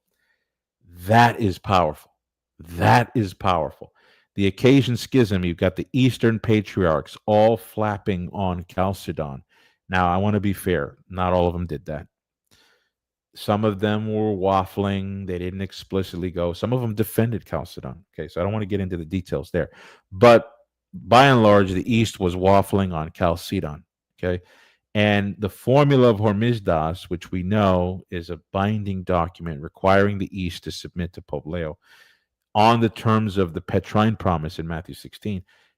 Pope Silverius, again, an Orthodox saint, says in summary that this whole resolution to the occasion schism was an act of the East submitting to the power of Pope Hormisdas and regaining her faith. So that's interesting. It's a clue as to how this was all understood, because you'll get the epitaph of Pope Silverius to his father, Hormisdas, but then you get your contemporary commentary, which is like, this wasn't a matter of papal authority and the East submitting herself to the Pope. No, it's just Pope Hormisdas saying that this was the true faith. He's talking for Rome, and eventually the East came around and agreed. That's like the commentary you're going to get from like Protestant or sometimes some Orthodox. But look at what the contemporaries understood. The contemporaries understood this to be an act of submission to papal authority. And we know this because of other texts too, like in the Liber Pontificalis, in the section on Hormisdas. The emperor at the time, Anastasius, he first rejected the delegation from Rome. He says, we're not taking orders from Rome. So we had to wait until Justin came into power for Rome to be invited back again. But that already shows you that the emperor saw the posture of Rome as one of hierarchy, authority, calling for obedience. Okay. I want to read to you. We're not going to read the formula of Hormisdas. Most of my listeners know what that's all about. I want to read to you a comment that was made by he was a French Catholic scholar. Some of you know him. His name was Monsignor Pierre Batifol. Peter in English. Peter Batifol. I don't know if I'm pronouncing the last name right, but okay. This is what he said. He said, quote, the morrow of Chalcedon was the end of that occasion schism in 515. And the formulary which Pope Hormisdas imposed upon the Eastern bishops, whom he restored to his communion, What was the profession then made by the Eastern bishops? They acknowledged that the Catholic faith had always been preserved without stain in the Apostolic See, that the only lawful communion is that with this same Apostolic See, that whoever is not in communion with the Apostolic See is cut off from the communion of the Catholic Church and has no right to have his name mentioned in the holy mysteries. We are not in a position to return to Bishop Gore's question. When the Eastern Church in 1054 separated itself from the See of Rome, did it abandon anything that at any period whatever had formed part of its belief? And we can reply, yes. Greek Catholicism did then deny that which it professed at the time of the Council of Chalcedon, close quote. In other words, Bishop Gore, who was an Anglican that Pierre Batifold was writing back and forth with, or was addressing Gore's objections to the papacy. Bishop Gore asked the question, when the Eastern Church in 1054 separated itself from the See of Rome, did it abandon anything that at any period, whatever, had formed part of its belief? He asked in a way to defend the Orthodox position, because by way of doing that, the Church of England gets defended, right? So Batiful answers and says, yes, the Greeks did deny in 1054 that which they accepted in 518 with the formula of Hormisdas. My book has so much more on that. And in the Ubi Petrus debate, I go through a series of scholars that testify to that point as well. Father Alexander Schmemann, once again, this is what he says. That in the formula of Hormisdas, the whole essence of the papal claims cannot be more clearly expressed. You can see it on the screen. You could pause this at a future time to read the whole quotation. All right, so we talked about Hormisdas, the occasion schism, and I showed you, non-Catholic scholarship. I think we could dive into that at length, but I think it's safe to breeze a little faster through it because I've talked about it before so much, and you guys have probably all seen the Ubi debate. So I don't want to rehearse like all the scholarship that I went through in that debate. So we're going to move to Pope Vigilius now because unfortunately, in the Ubi debate, we didn't get a chance to talk too much about Vigilius. It was at the end, he asked a question about Silverius's deposition, and I knew we just didn't have time, and I didn't really prepare to talk about that squirrely situation there, which in my mind had no relevance to the debate. But in any case, now we're going to talk a little bit about Pope Vigilius. This is what Pope Vigilius said. We're not talking about the Council of Constantinople 553 here. We're talking about the principle that we've been rehearsing now from Pope Boniface and in Pope Leo and then in Pope Hormisdas, that outside of communion with the Apostolic See, you are not in the church. Okay. Pope Vigilius made this claim as well. He wrote this, and this was in his first constitution. He wrote, quote, "It is a familiar fact that this rule," meaning no communion, you're not in communion with Christ if you're not in communion with the Pope. This rule was kept as regards the venerable memory of the saints John, Bishop of Constantinople. He's talking about John Chrysostom there, called Chrysostom, and Flavian, Bishop of the same city, in that although they were violently deposed, they were not held to be condemned because the Roman presidents preserved their communion inviolate, and those whom apostolic authority judged to be united to itself inseparably could not and shall not be described as cut off from the church, close quote. This is extremely significant, dear listener. What Vigilius here is claiming is that in the career of John Chrysostom and Flavian of Constantinople, you had Eastern courts condemning a bishop, and in Chrysostom's case, for many years. Two men, John and Flavian, both condemned by Eastern courts, synods, regional synods, and they're not actually condemned, according to Vigilius, because at that time, simultaneously, concurrently, when the whole East was against these two guys, just because Rome did not agree with it, that is enough to establish that they were perfectly in the peace of the church, regardless of what the Eastern tribunals were saying. Why? Because Vigilius tells us those whom apostolic authority judged to be united to itself.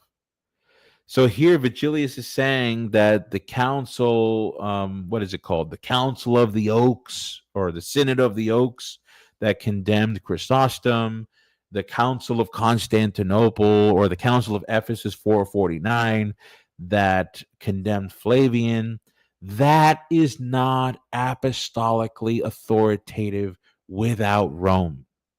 That's what Vigilius is saying, which is important. That testifies to this binding supremacy understood at the time. Now, a contemporary chronicler to Chrysostom testifies to this as well. Pelagius of Galatia, okay, he wrote a biography of John Chrysostom. He says this: in answer to this letter, Chrysostom's appeal to Pope Innocent, the blessed Pope Innocent sent to each party a formal letter declaring himself to be in communion with them both, meaning John Chrysostom and Theophilus of Antioch, if you know the history, at the same time nullifying the judgment supposed to have been given by Theophilus of Antioch. Close quote. That's basically Pelagius, who I believe was a disciple of John Chrysostom. I can't remember exactly, but he at least wrote this as a contemporary, a biography of Chrysostom's struggles. Pelagius is telling us that Pope Innocent was able to just completely neutralize the Eastern judgments against John Chrysostom, which only testifies to what Vigilius has said. All right, moving to Pope St. Gregory the Dialogist. In a letter, Pope St. Gregory the Great, I know that we all cherish him. The East cherishes him. We know him as the Great. A lot of the Eastern churches and the Eastern Orthodox will call him the Dialogist because of his dialogues. The book that he wrote, I actually have a physical copy in English translation with me right here. The Dialogues of St. Gregory the Great. So the Dialogists, according for the Byzantines, they cherish him as well. Okay, in a letter he wrote, and I believe this is to a church up on the shores of the Illyrian Peninsula. So, as a preface to my listeners who are keen for these things, this is technically within the Roman Patriarchate. But as we'll see, the language here is quite definitive and all-embracing, I think. This is what he says, Pope Gregory the Great says, quote, "It has come to my knowledge that some of you have communicated with those who," let me pause there because some of my listeners might not. Communicate there doesn't mean just talking to people. It's talking about sharing the body and blood of Christ at the altar. Okay, with that in mind, let me start over. "It has come to my knowledge that some of you have communicated with those who, their fault as you know requiring it, have been deprived of communion by the apostolic see, but that others, with wholesome discretion, have under the Lord's protection abstained. I adjure and entreat you with fatherly affection that every one of you abstain from unlawful communion and altogether shun those whom the apostolic see does not receive into the fellowship of its communion, lest anyone should stand guilty in the sight of the eternal judge. Close quote.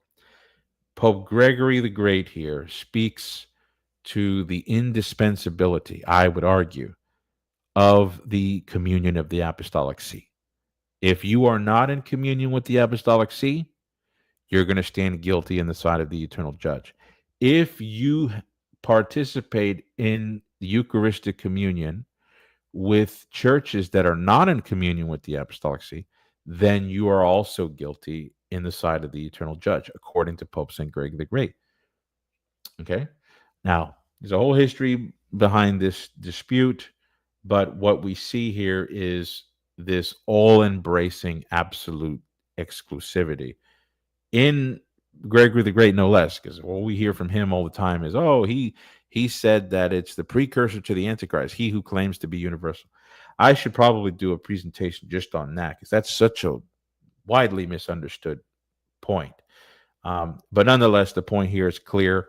I'm just kind of going within the same currency that we saw from Boniface the First, we saw from Zosimus, we saw from Pope Leo the Great, we saw in Hormisdas, Silverius, things that Seraphim Hamilton was identifying in like the medieval popes, that this absolutivity, I don't know if that's a word, this absoluteness of communion with Rome for salvation. And we see this here in Gregory the Great. Now, someone might say, well, there's canonical details here and within a patriarchate that one can make those claims. I'm going to use this because, number one, on the face of it, it's all embracing.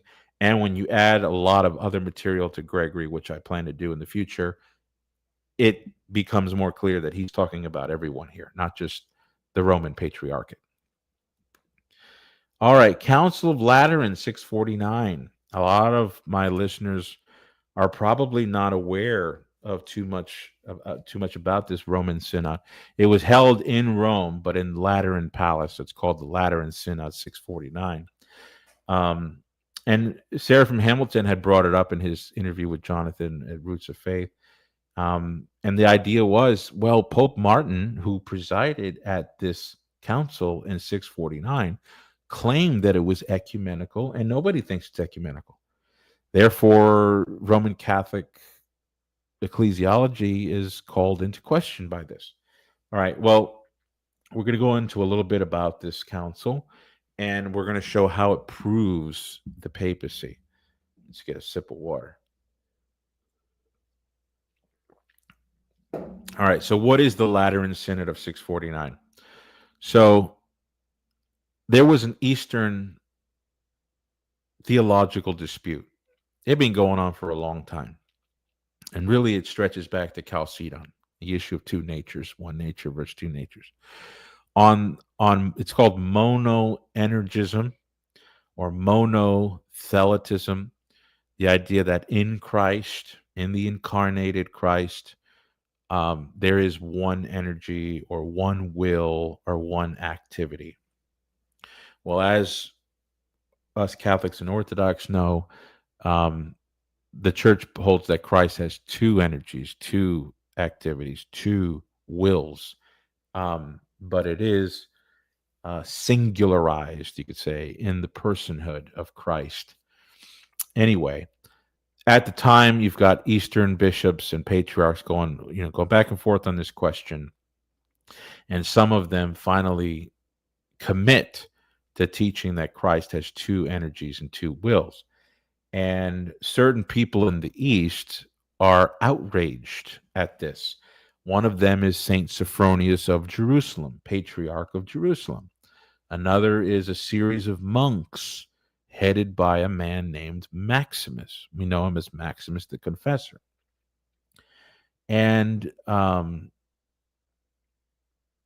Stephen of Dore, who was the main president of Jerusalem Patriarchate underneath Stephen, Saint Stephen. Saint Stephen, Patriarch of Jerusalem. Yeah. Um, oh no, Sophronius, not Stephen. Sophronius. So they're all coming to Rome. I mean, the history is quite complex, but they come to Rome. Sophronius dies. Stephen of Dor, the locum tenens of Jerusalem, he comes to Rome.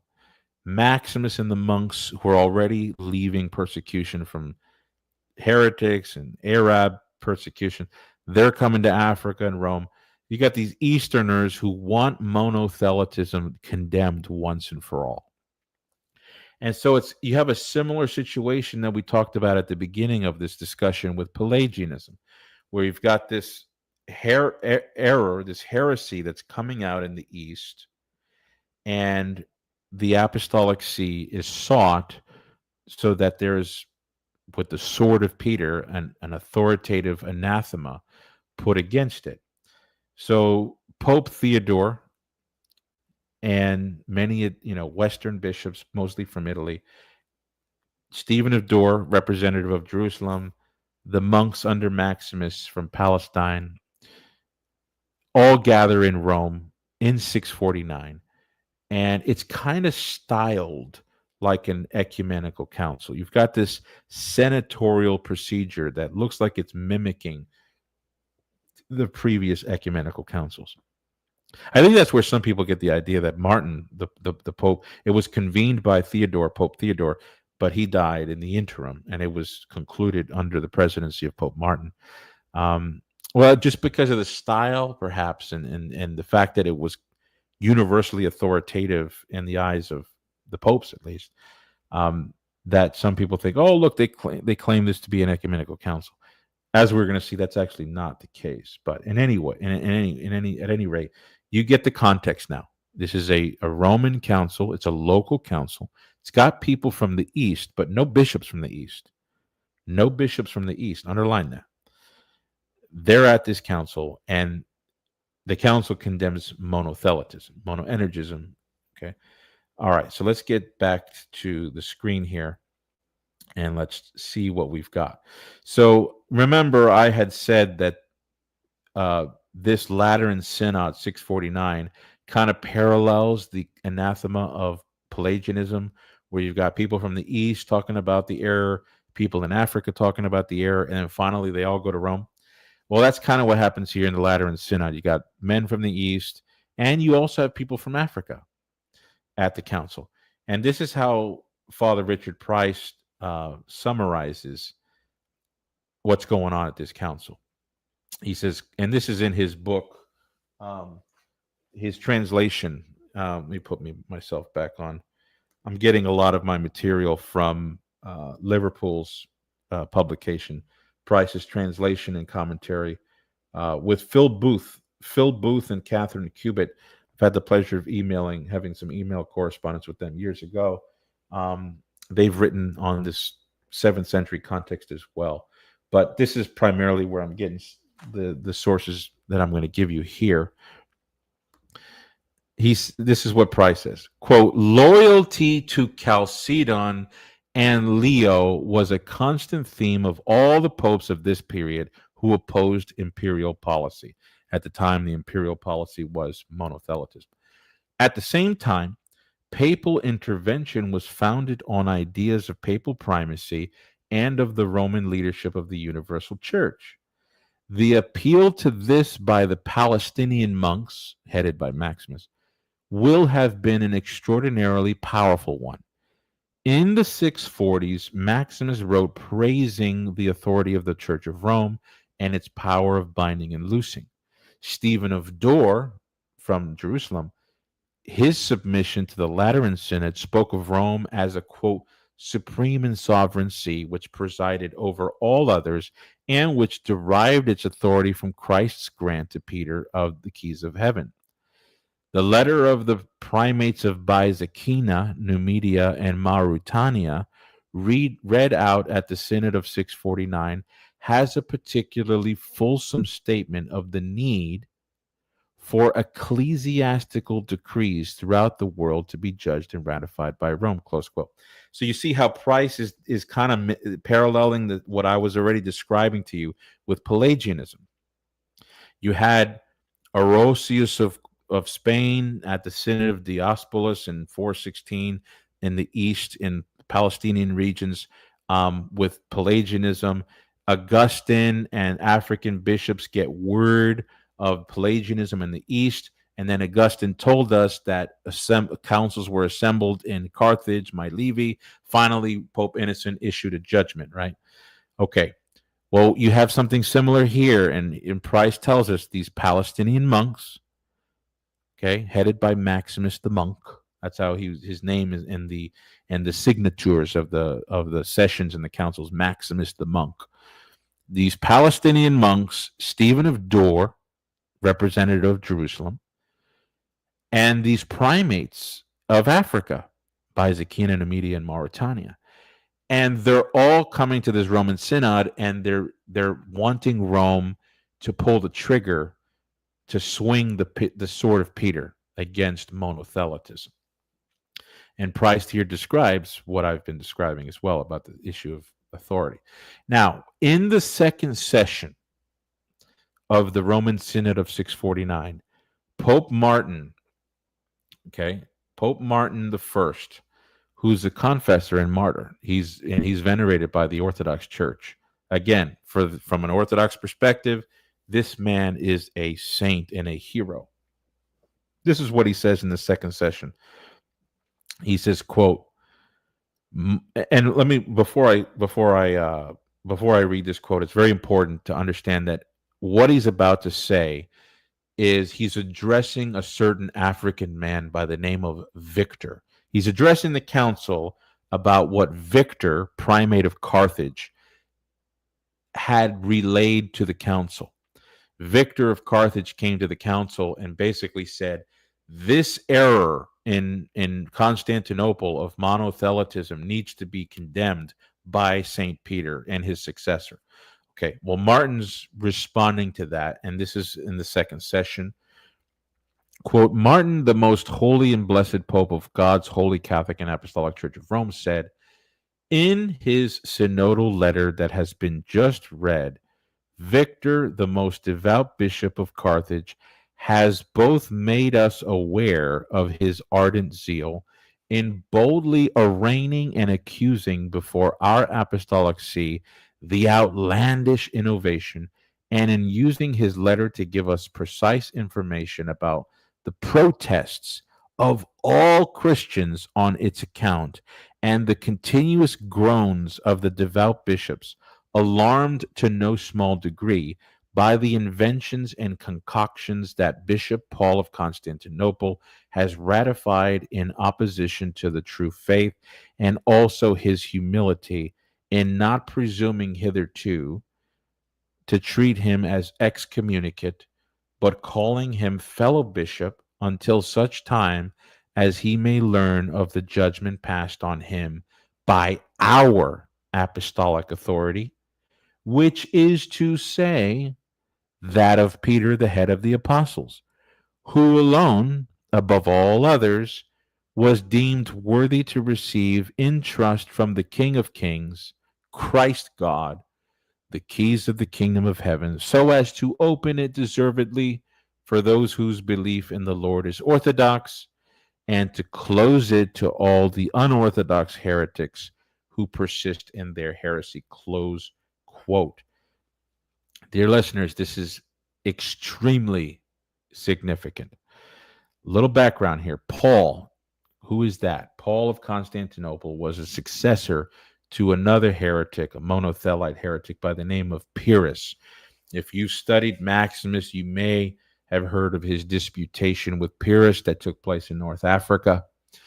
Pyrrhus, obviously a Christological heretic. Paul, his successor, ended up falling into the same trap in a various way. And so here Victor of Carthage is coming to Rome, kind of like Augustine came to Rome back in the 5th century with Pelagianism. Victor of Carthage is saying, Apostolic See, this matter is alive. and it is injuring the church, and the perpetrator is Paul of Constantinople. And so Martin responds in the second session, and this is in the Acts, guys. And this is very important because Maximus the Confessor is at this council. Maximus the monk, he's there. And many scholars believe that he might have even been responsible for the Greek of the council. There's a lot of fuzzy details on, the construction of these acts. I won't go into the details there. But Maximus is there listening to this. Martin is there claiming this. Other bishops from Italy and Africa and Stephen of Dore from Jerusalem are all there listening to what Martin just said. And they all say amen. And what does Martin tell us here? Martin tells us that the Apostolic See is the final court where the arraigning and accusing of heretics is finally done. When all Christians are protesting and there needs to be a judgment, Rome is the place. That's what Martin is saying. Then he also says that Victor was following due procedure in not excommunicating Paul or anathematizing Paul, who lives all the way in the east, until Rome passes a judgment on him.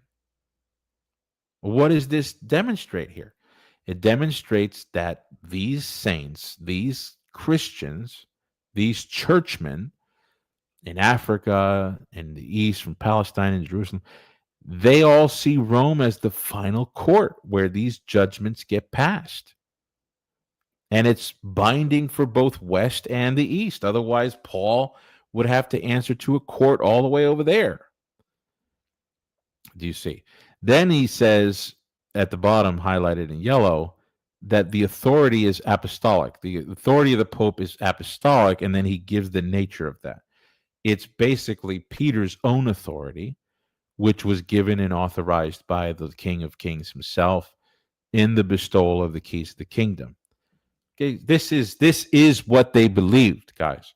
And it's also important because this Lateran Synod in 649, that was the only Orthodox lighthouse at the time. Because sometimes we read today from like contemporary Orthodox scholars where they put a bigger emphasis on correct faith. The correct faith is what's authoritative. Those who hold to the Orthodox faith are the ones who are true or are Orthodox or who are the true church. Well, ladies and gentlemen, at this time in 649, the See of Constantinople was monothelite. The See of Alexandria was compromised. The See of Jerusalem was overtaken by monothelite, a usurper to the throne after Sophronius, by a guy named Stephen of Joppa. The See of Antioch was not on board with the Orthodox faith, especially because later on we see a certain Macarius, he was the arch heretic of monothelitism at the Sixth Ecumenical Council. Point I'm trying to drive home here is that this Roman Synod is really the only Orthodox lighthouse that's bright at this time. And so if, the dictum we always hear from the Orthodox that go where the Orthodox faith is proclaimed, see what they believe. Well, Lateran 649 happens to be the lighthouse of the year in 649. And look at what they're saying. They're saying things that most Orthodox, most Protestants today just outright reject. Okay. Father Richard Price further comments on the nature of this this authoritative anathema of monothelitism in Rome. He says, quote, however, the documents read out in the second session, that's important because what I just read to you from Pope Martin, that was publicly said in both Latin and Greek in the second session. Okay. So Price says, however, the documents read out in the second session are remarkable for their affirmation of papal primacy and of the authority of the Pope in the universal church. In the letter of the Eastern monks, Martin Pope Martin is described as, quote, under Christ, the supreme head of the churches, close quote. Archbishop Sergius of Cyprus's letter opens by affirming Pope Theodore's identity with Peter and states that, quote, upon your foundation, the pillars of the church are fixed.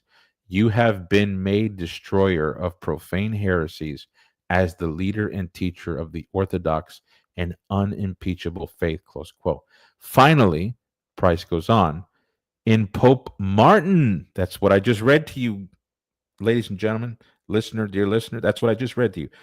Price says, finally, in Pope Martin's concluding discourse, he refers to the excommunication pronounced on Patriarch Paul by Pope Theodore, emphasizing papal authority over Paul of Constantinople by affirming that Peter alone was given the keys of heaven by Christ. The second session, therefore, presents an image of the outraged looking to Rome to exercise its supreme responsibility and authority in protecting the faith, close quote. Sarah from Hamilton asks, where in the first millennium did we have anybody looking to Rome for a definitive anathema, for a universal definitive anathema? Well, here it is. Price tells us. And what's important here is that you've got Eastern Orthodox saints, one of which is Maximus the monk, which is very, very significant. Now, what about this issue about Rome said it was ecumenical, but it's not? This is what Richard Price says, quote, moreover, the Synod, Lateran Synod, could not claim the status of a true ecumenical council. Maximus the Confessor made this claim on its behalf, but the Synod's own encyclical letter stops short of the same pretension, which would in any case have seemed absurd to Eastern churchmen, close quote. Okay, so the Eastern churchmen at the time, they're all monothelites. Let's just get that straight. But it's not true that Pope Martin, who wrote the concluding encyclical of the council, claimed it to be an ecumenical council. Now, Maximus the Confessor, he did call it ecumenical. And that just shows you that Maximus's understanding of papal authority was of such a nature that even without the emperor, even without Eastern bishops, the Pope had the authority to have a council of universal breadth. Now, Pope Martin did think it was universally binding, but he didn't call it ecumenical. This is one of those things that it can get kind of confusing. Here, my screen is also freezing up again. I don't know if I can be heard or not. Let me look at the chat on my phone. Hold on.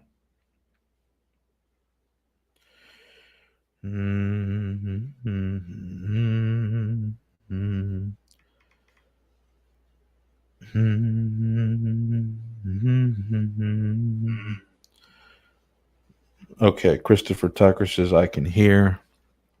Let me put this back on stage. Still frozen. Give me a second. Okay, well, I'm looking on my phone and I can see myself talking and moving. My screen is frozen, so I don't know. Well, hopefully it works out. I should make a comment on the issue of ecumenical councils, because this comes up a lot in the East-West discussions today. A lot of Catholics are thinking ecumenical council is kind of like what we have today with like Vatican II, Vatican I, Council of Trent, Florence. That's not really what in the first millennium was understood by the term ecumenical council. We have the first ecumenical council as a result of church and state coming into union.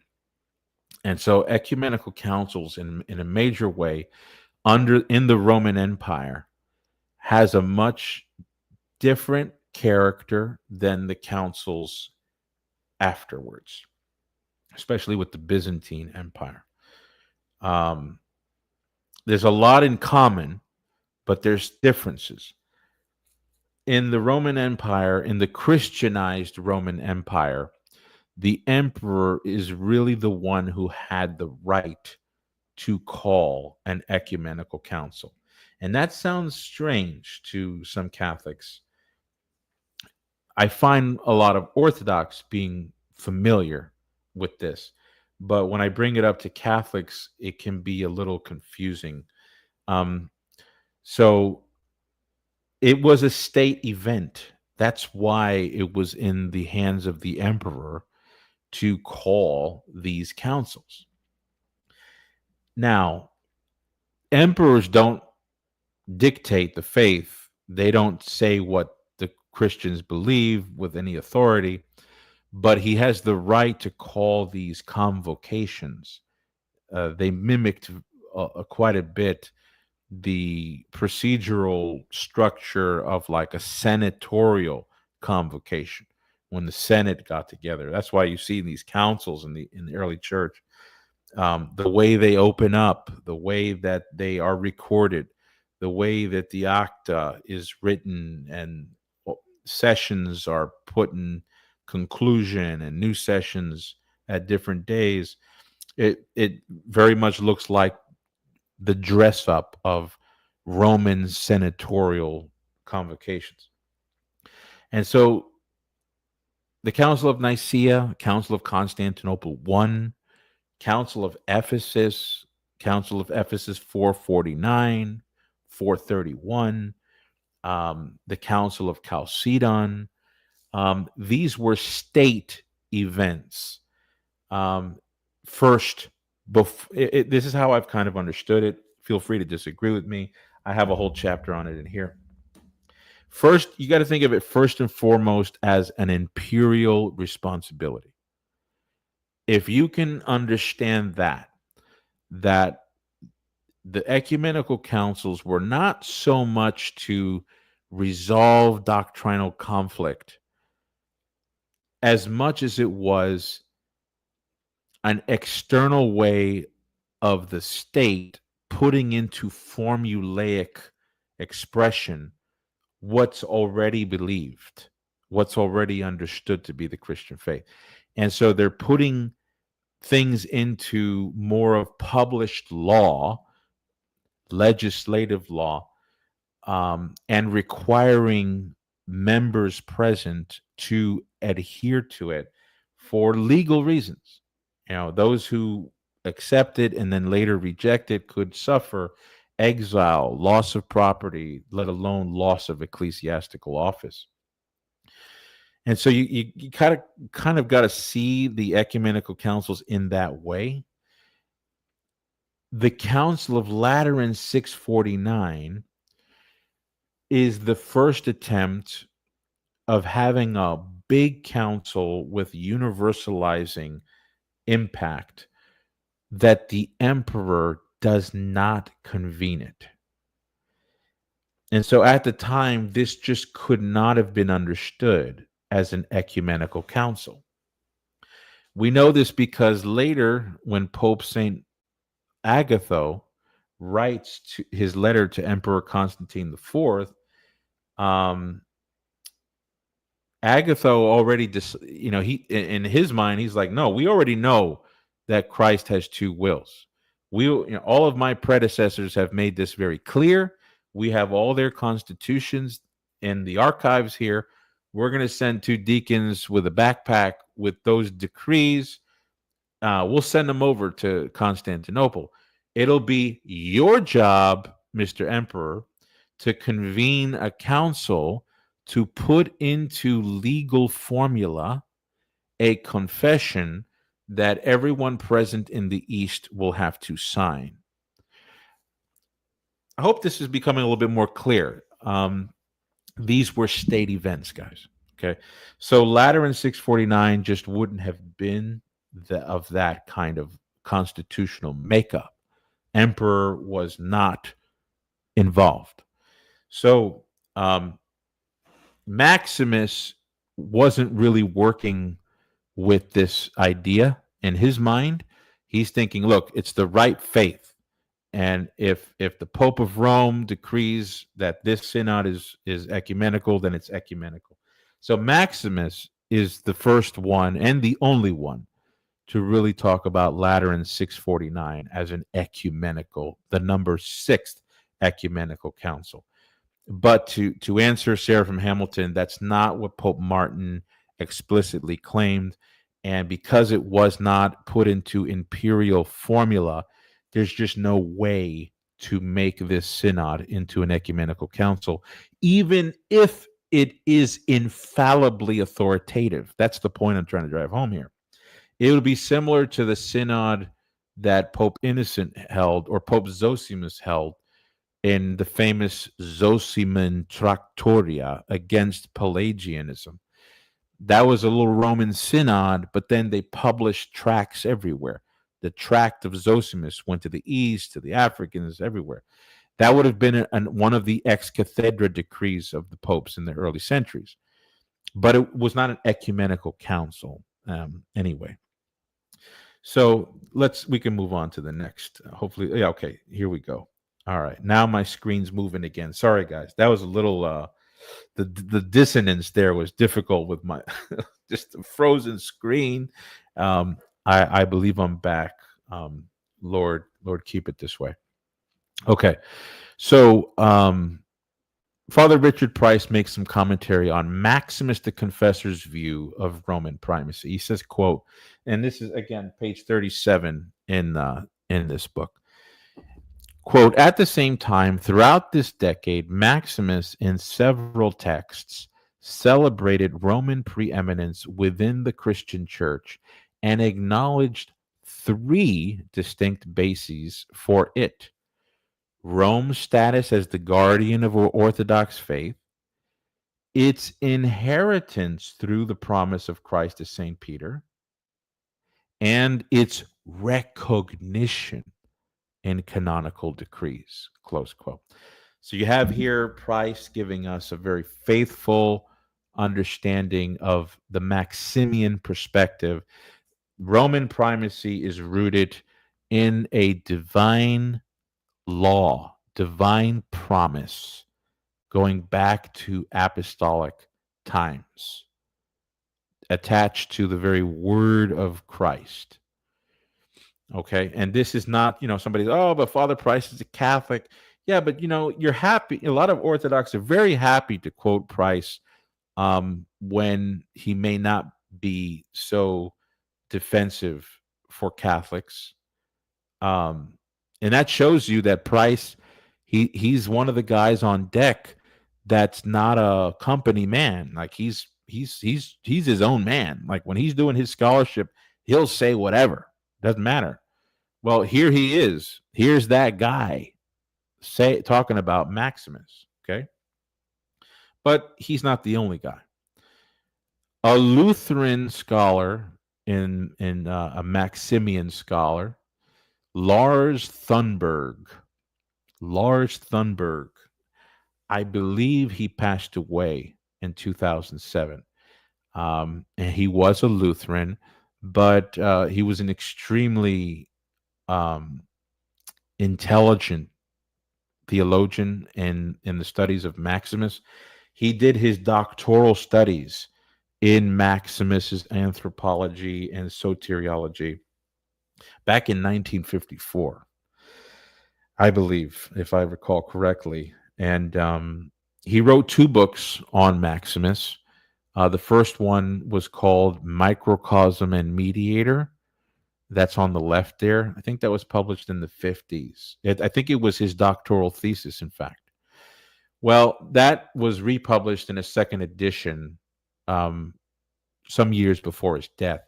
But he wrote a second book in the 80s, 1985, and that's the book on the right, Man and the Cosmos.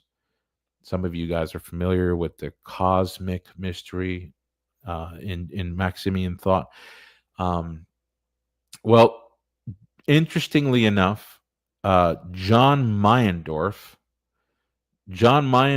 knew about Thunberg's Maximus studies, and he had known about it for quite some time. And Meyendorff is actually responsible for the publication of the second book on the right with St. Vladimir Theological Seminary Press. You see there, SVT, 1985, published by John Meyendorff. Now, it's published by St. Vlad's, but Meyendorff was the mover and the shaker. He really wanted Thunberg's book to get published. The point I'm trying to make to you guys is that Thunberg was well appreciated as an authentic scholar in Maximus, one of the few who's had his works translated into English. And there's a couple of the details I wanted to mention about Thunberg. Obviously Meyendorff appreciated him. Paul, another Orthodox theologian, Paul Edikamov. Hold on, I need to get the name right, because some of my Orthodox friends are going to be really upset if I get this wrong. This other Orthodox scholar was a mentor to Lars Thunberg.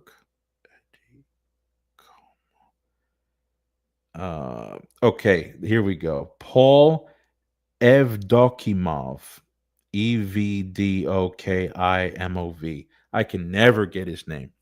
Evdokimov, yeah. Well, he was a mentor to Thunberg early in his Maximus studies. Anyway, we talked about what Father Price says about Maximus's understanding of the Roman primacy, but Father Price is a Catholic, right? Yeah. So, Eric, you just got another Catholic on your side. Well, notwithstanding that Price is his own independent mind, which we all know, let's see what this Lutheran scholar says about Maximus. I will not read this whole thing for you, but I strongly recommend you pause it later to get the full statement. But what you could see here is highlighted, and I want you to see, is that Maximus, according to Thunberg, understood that the Roman primacy is rooted in the very word of Christ, the promise of Christ. It's recognized by all the synods according to the holy canons and the sacred definitions, and that Rome has received and which owns the power in all things and for all, over all the saints who are there for the whole inhabited earth, and likewise the power to unite and to dissolve. The second highlighted statement, his personal experience, Maximus's personal experience of the doctrinal position of Rome, confirmed his conviction that the promises of our Lord to Peter were applicable to the church that preserved his relics. Thus, for him, the communion of the churches expressed itself as a Roman communion, a communion with the Bishop of Rome. Guys, this is exactly what Boniface said. It's exactly what Zosimus said. We saw from Vigilius, from Leo, from Hormisdas. Indispensability of communion with Peter's successor. That is what Maximus came to believe. Okay? Thank you, the late Lars Thunberg. Okay.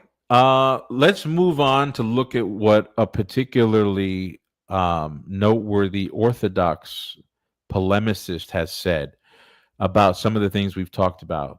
Some of you know Father Vladimir Gute. I hope I'm pronouncing his name right. He was a French convert from Catholicism to Orthodoxy, wrote a really big, thick book called The Papacy. This is a modern cover that was created for it. And lots of people have read this book and have followed him crossing the Bosphorus and becoming Orthodox. And I want to use Goutet's work to verify and confirm the things that I've been saying.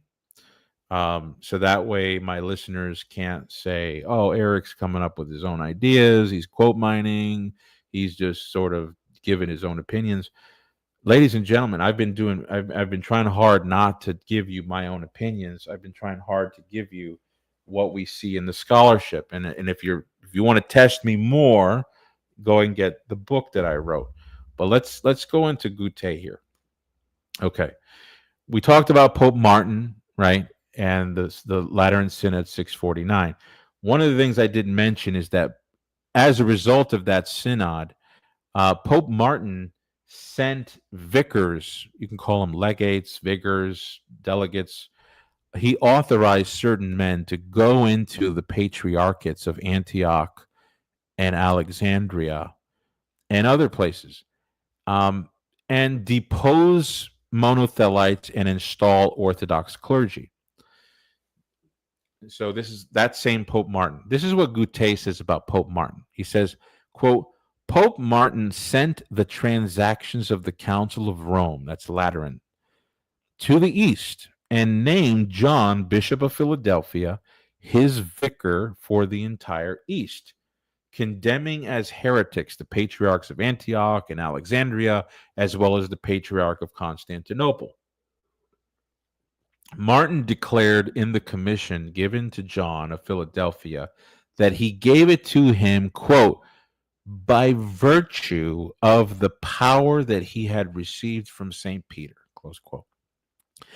It was thus, Goutet goes on, that the Bishop of Rome availed himself of the misfortune of the East to seize upon the universal power in the Church by virtue of an alleged succession from St. Peter. These formulas became more and more the fashion at Rome after the middle of the 7th century, and Martin particularly contributed to carry them out. He claimed authority such as his predecessors never enjoyed, close quote. Wow. Wow. Pope Saint Martin in the Orthodox Church, one of the Orthodox presidents of early Rome. According to Goutet, Pope Martin seized universal power in the church. Ladies and gentlemen, do you know what seize means? It means to take something that doesn't belong to you.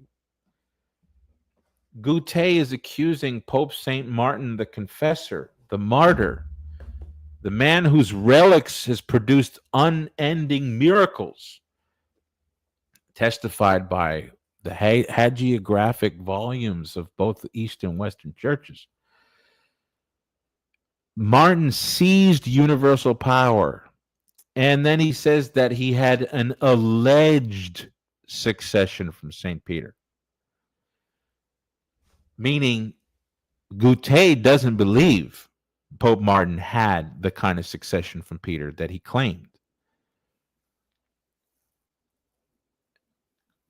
Think about this, guys. Roman Synod, Maximus the Confessor's there, responsible for the Greek translation of the Acts, Pope Martin, Pope Theodore before him, all the saints that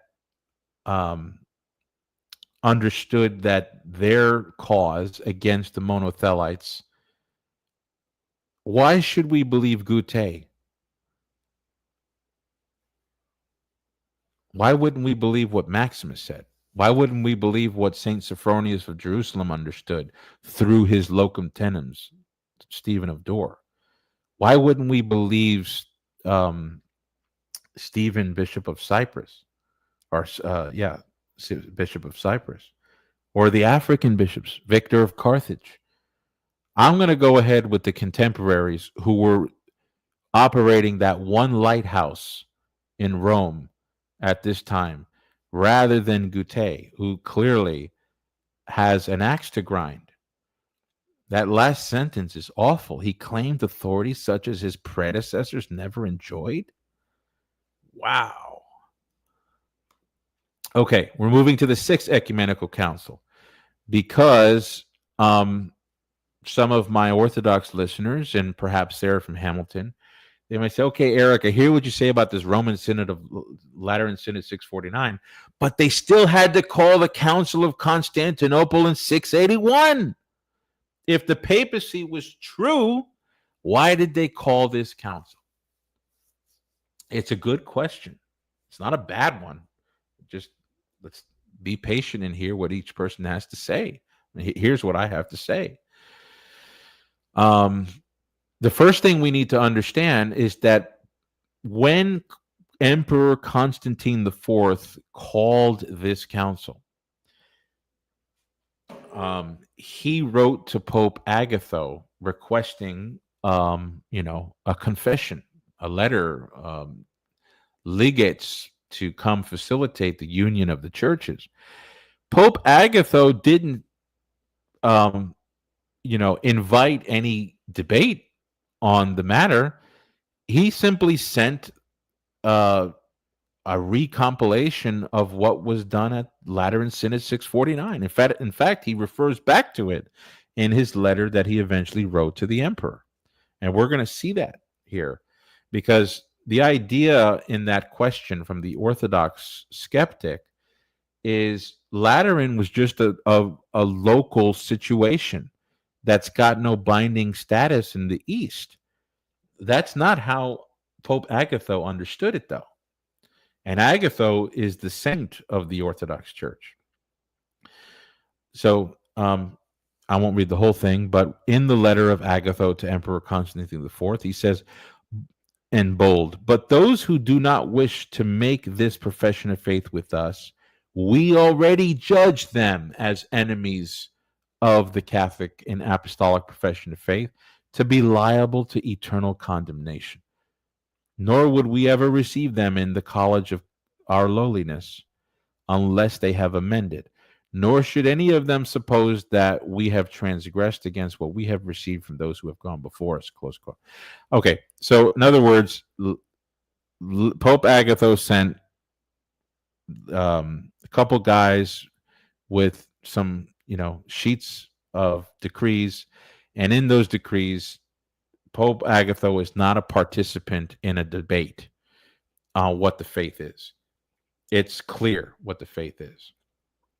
Bossuet, from the 17th century, and his commentary on the Sixth Council, he quotes one of the statements from the legates at the council.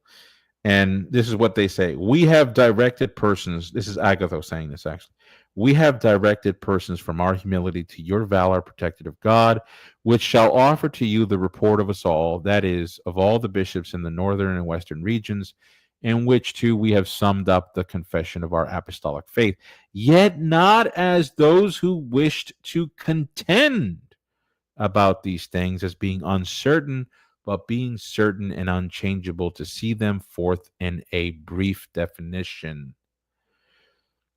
Suppliantly beseeching you that by the favor of your sacred majesty you would command these things to be preached to all and to have force with all. So, what does Pope Agatho think is going to be gained by this imperial convocation with bishops in Constantinople? It's for the purpose of constructing a definition that everyone there has to sign and agree with, and that the emperor might utilize his civil state power to put this into force in the civil sphere of life. That's something the Pope cannot do. I mean, the Pope can do that on a religious sphere, on the divine pastorate of the church, but the civil administration, that has to be an ecumenical council. I know that could be a little confusing, but you've got Pope Agatho already clear on what the faith is, and yet he's calling upon the emperor to use his power to do something that the Pope cannot do, which is to put this into the civil administration of society. That's what's being gained here. At Lateran, they already condemned the persons that needed to be condemned. And in fact, in the letter of Agatho, he comments on Lateran 649. He says, quote, therefore we acknowledge the rule of the pure Catholic and Apostolic Confession and the Holy Council. He calls it a Holy Council, which convened in this city of Rome under the servile yoke of your most Christian empire during the pontificate of Pope Martin of apostolic memory. We acknowledge that this synod, having preached and steadfastly defended the aforementioned rule, represents all of us wherever we may be as the humble overseers of the churches of Christ. That's a universal statement. In it, our predecessors of lowly station also gathered and proclaimed the apostolic confession, which they received from the beginning, with synodal proclamation, and determined it without any error of novelty and without ambiguity. So Lateran 649 was an immovable monument in Agatho's mind. And that just returns us to that same statement that Father Richard Price made in the interview with Michael Lofton. Remember, Michael says, I'm curious to see your commentary on Pope Agatho's letter to the emperor, making papal claims at the council. Richard Price says, oh, well, yes, I mean, that is not untypical. Rome does not write to Constantinople saying, I hear you are gathering a great ecumenical council. I would request this, that, and the other. Rome says, we have spoken. And the task of the council is the opportunity of the rest of the church to accept and acknowledge papal teaching. And this is not just something that a Roman Catholic is saying. Some of you might say, oh, Eric quoted Bossuet from the 17th century or the 18th century. He died in the 18th century. Dr. Ed Sichensky recognizes this. Page 205 of his book.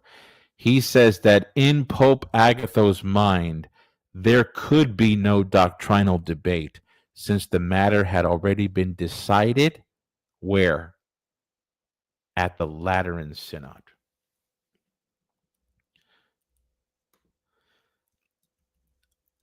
Another point that I want to bring out from Pope Agatho's letter to the Sixth Council is we get this Roman view of the patristic history of councils up until the 7th century. And it's very interesting because it stands in utter contrast to what we hear today from Orthodox polemicists and apologists. If you listen to some Orthodox apologists, like a Michael Welton, for example, he's going to tell you that the first 5 councils of the church show an immense contest against the primacy of Rome. He might say something like, well, the Bishop of Rome wasn't even at the Council of Nicaea.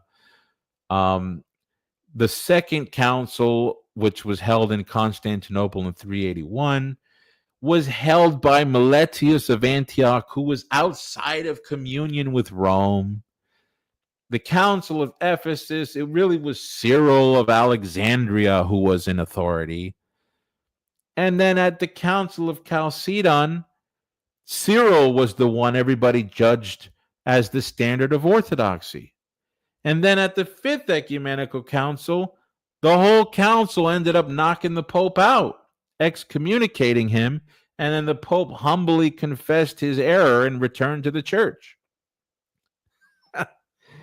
That's the contemporary Eastern Orthodox polemicist gloss on the patristic history of councils and the Roman the Roman involvement in those councils. But let's look at what Pope Saint Agatho, who's a saint in the Orthodox Church, this is what he says about this council, or he says about the history. He says in the letter, and therefore I beseech you with a contrite heart and river of tears. Yada, yada, yada, yada. He talks about Peter being given the duty of feeding the spiritual sheep of Christ, under whose protecting shield this apostolic church of his has never turned away from the path of truth in any direction of error, whose authority, the authority of Peter in Rome, as that of the Prince of the Apostles, the whole Catholic Church and the ecumenical synods have faithfully embraced and followed in all things, and all the venerable fathers have embraced its apostolic doctrine, through which they, as the most approved luminaries of the Church of Christ, have shown, and the Holy Orthodox doctors have venerated and followed it, while the heretics have pursued it with false criminations and with derogatory hatred. Close quote. I just think that's interesting that Pope Saint Agatho, if I called him Martin before, that was a mistake. Pope Agatho, who's a saint in the Orthodox Church, if you ask him, standing where he stood in the 7th century, what do you think about the previous 5 ecumenical councils? He would tell you, well, the whole Catholic Church has followed the Roman See because it holds the authority of St. Peter in each of those councils. That's very interesting. It's quite the contrast from today. And in fact, the Greek bishops at the council received this letter, and they agreed with what he said. All right, moving on to Pope Hadrian, 795. He was the one who sent legates to preside at the Council of Nicaea II in 787. So now we're moving into a different century. But Hadrian had some things to say about the infallibility and the promise of Christ to the Roman See. I won't read the whole thing here. You could pause it and read it at another time. This is coming from another Liverpool publication called Codex Epistolaris Carolinus. And let me see if I can remove this and show you. I have a hard copy here. So I've got some of these quotations from that book. Shows letter exchanges between Rome and the Franks. But in these 2 letters, Hadrian implies the infallibility of Rome. In the first one, he says here that the Roman Church, if you follow the Roman Church, you will have nothing to fear, since her most mighty creator and founder, the blessed Peter, key bearer of heaven, is with you to the end, according to the Lord's promise. Behold, I am with you always until the end of the age. So he takes the promise of Matthew 28, applies it to the Roman See.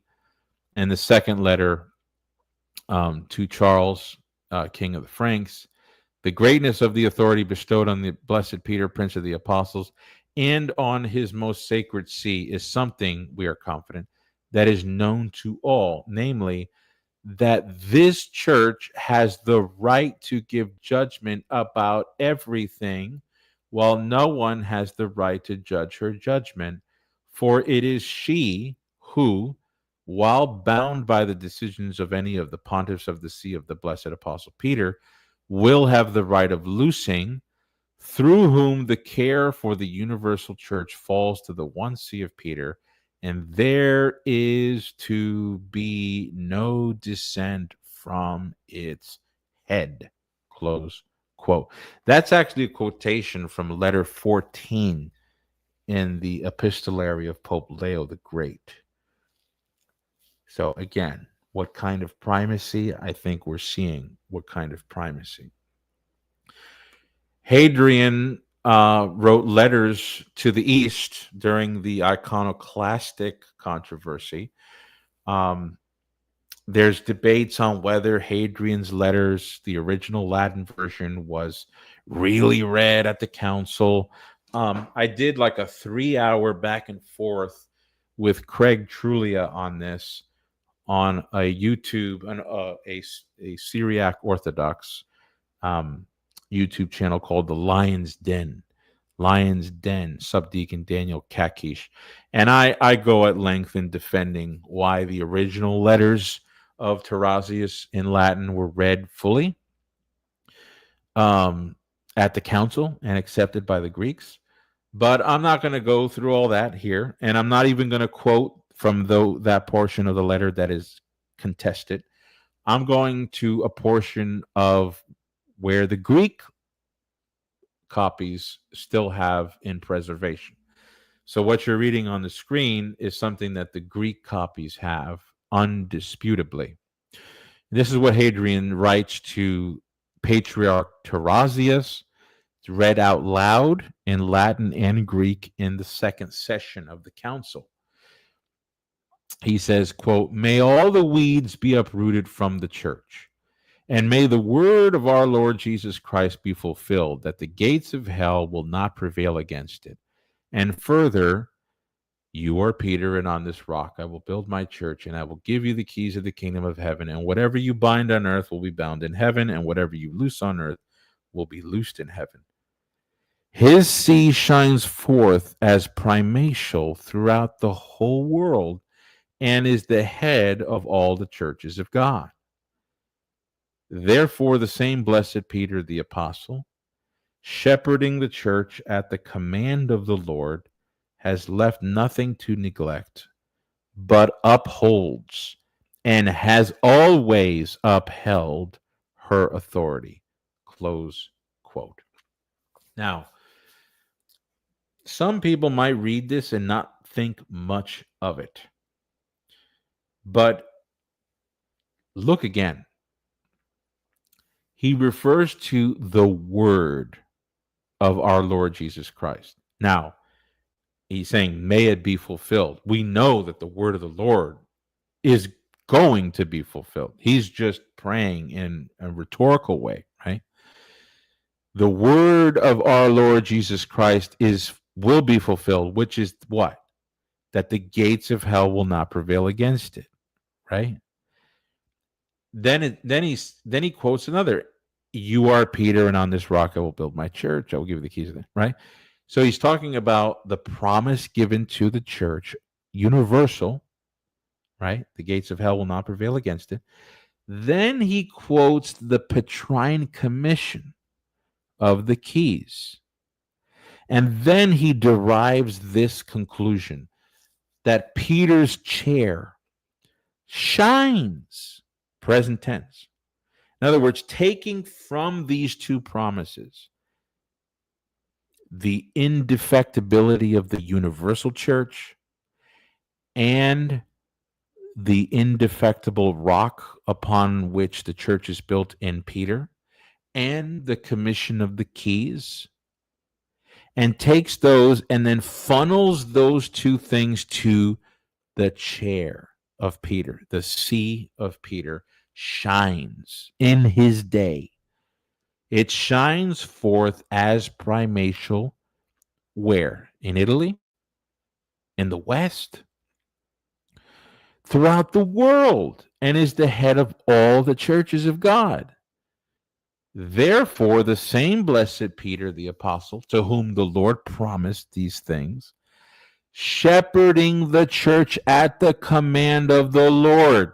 Hadrian is saying that the Roman see governs all the churches under the command and commission of the Lord, and that Peter, doing his duty, has left nothing to neglect, but upholds, present tense, and has always upheld her authority.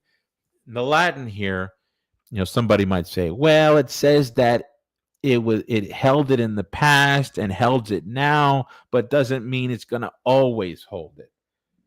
My friend, look at the context. The context is a promise of perpetuity. That's why Peter's leadership continues past Peter's life in the person of his successor. Hadrian is talking about a perpetual institution that continues under the force of a promise. That's why he says that Peter has left nothing to neglect, but upholds present tense and has always upheld. The implication is that it will always be upheld. And what's upheld? Her authority, principatum. Principatum. And we know that that word has significance because contemporaneous with this is the donation of Constantine, which our Orthodox friends love to talk about as a forgery, although they accepted it in Greece, or the Greeks accepted it. They accepted it in Constantinople, especially. My book goes in through that. I have a whole appendix on that in my book. Principatum is the term used in the donation of Constantine to describe the authority of the Pope. So when Hadrian utilizes princeps, princi, or principatus, principatum, he means binding authority.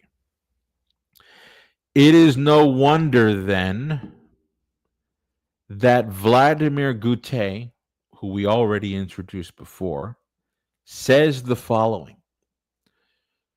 Pope Hadrian I is the true creator of the modern papacy. My.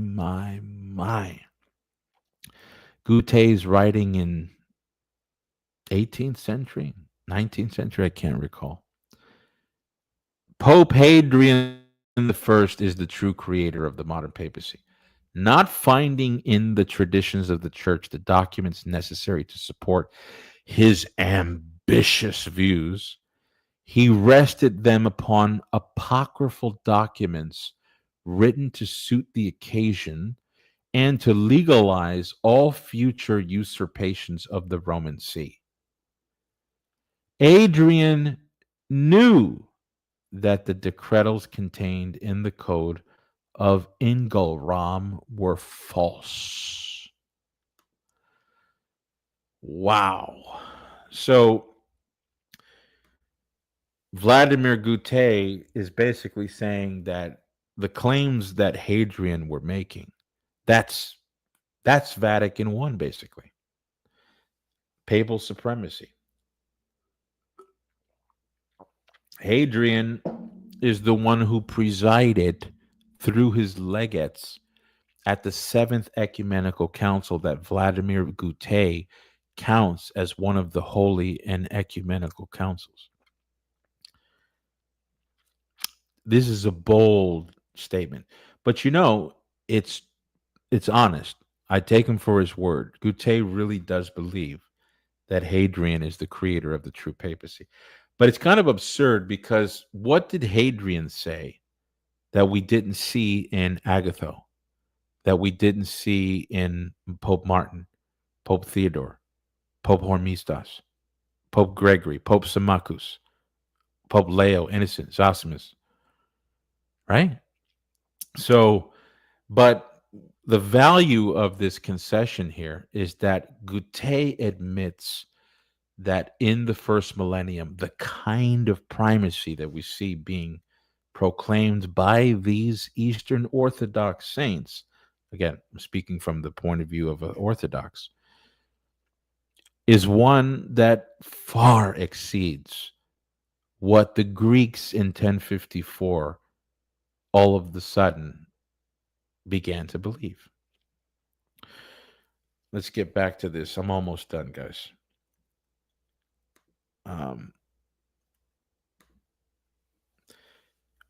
In the dispute on the images, iconology, Council of Nicaea II, one of the prolific defenders of images, iconology, was St. Theodore the Studite.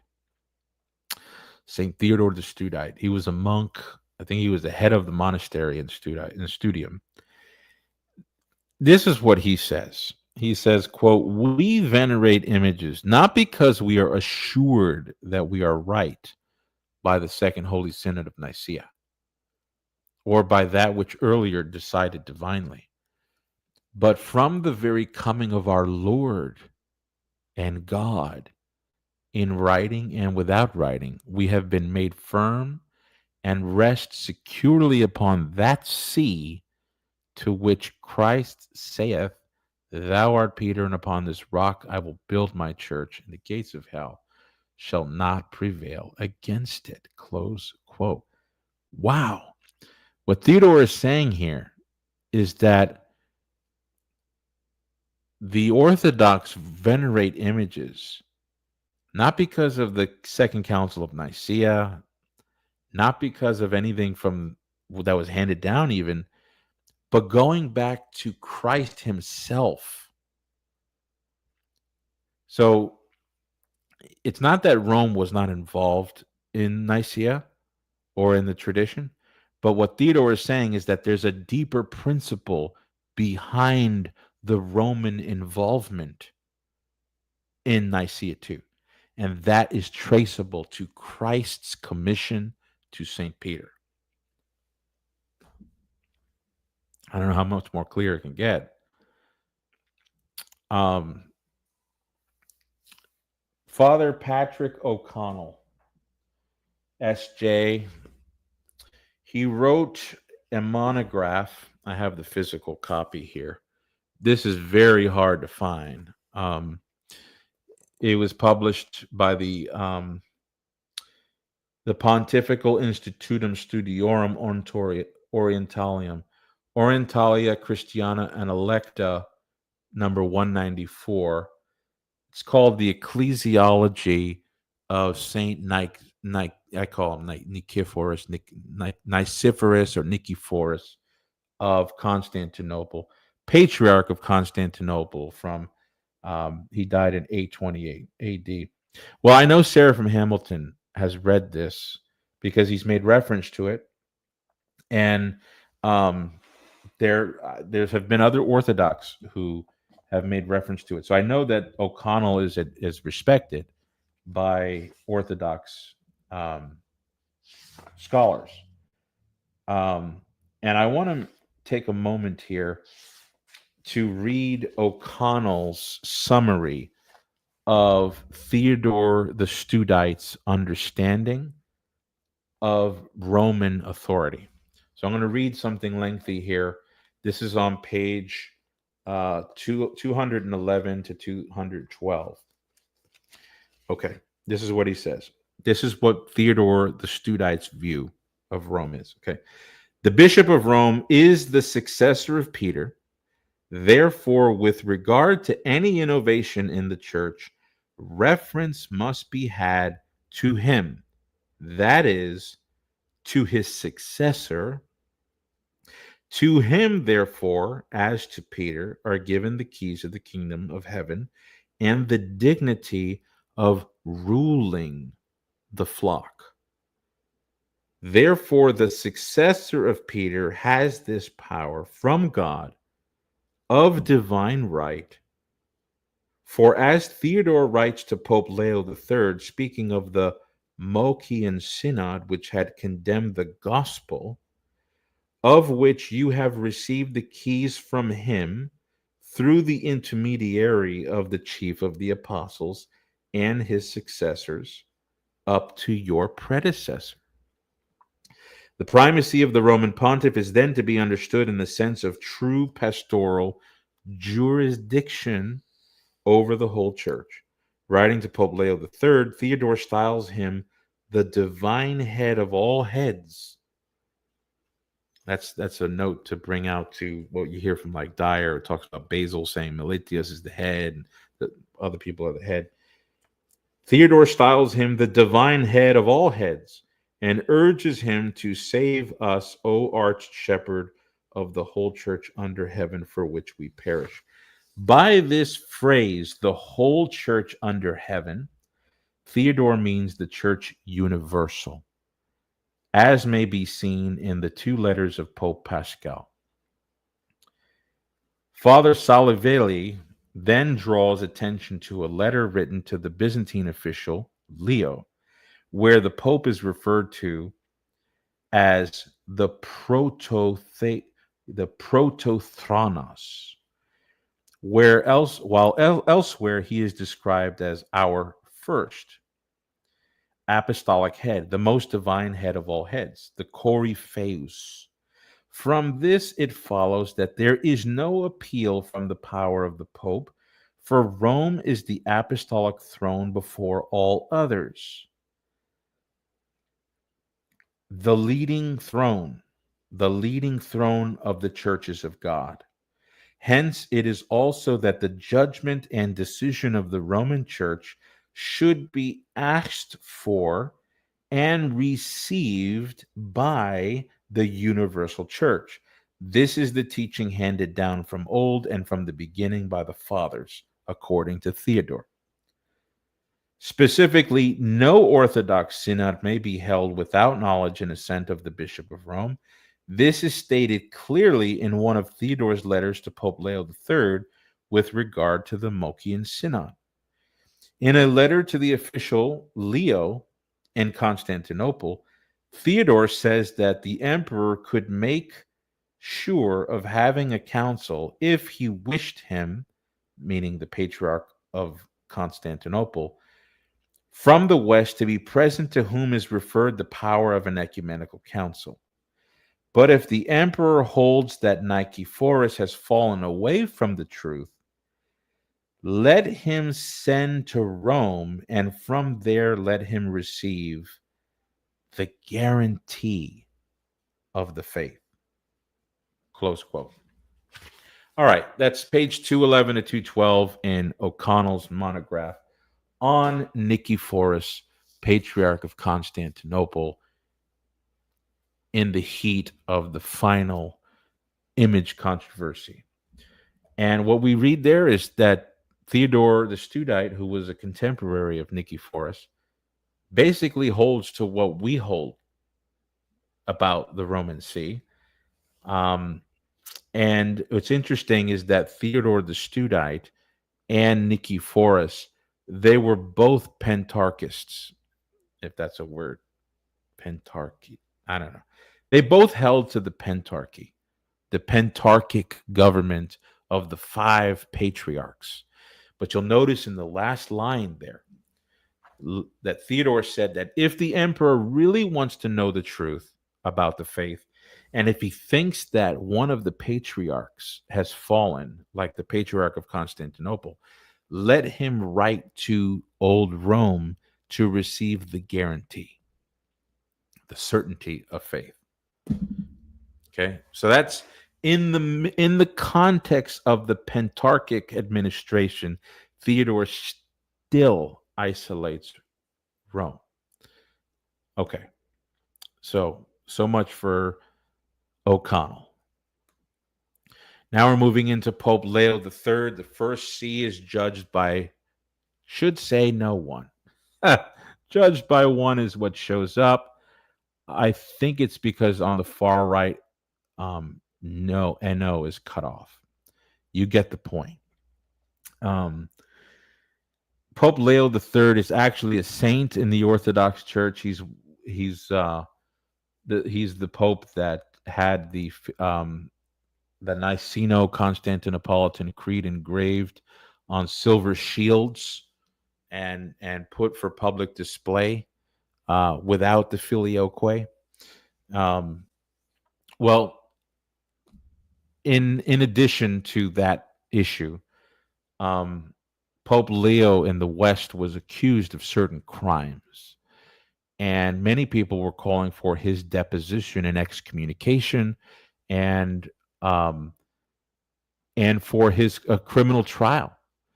And Pope Leo III said, "I can't be judged." I mean, he humbly said that you do your research or whatever, you'll find that I'm innocent. But he insisted that he cannot be judged, and that it was the ancient tradition for the apostolic see not to be judged. And we know this from many sources, but we don't have to go further than Father Vladimir Gutet, right? This is what Father Vladimir Gutet says about Pope Leo III, who is venerated in the Orthodox tradition.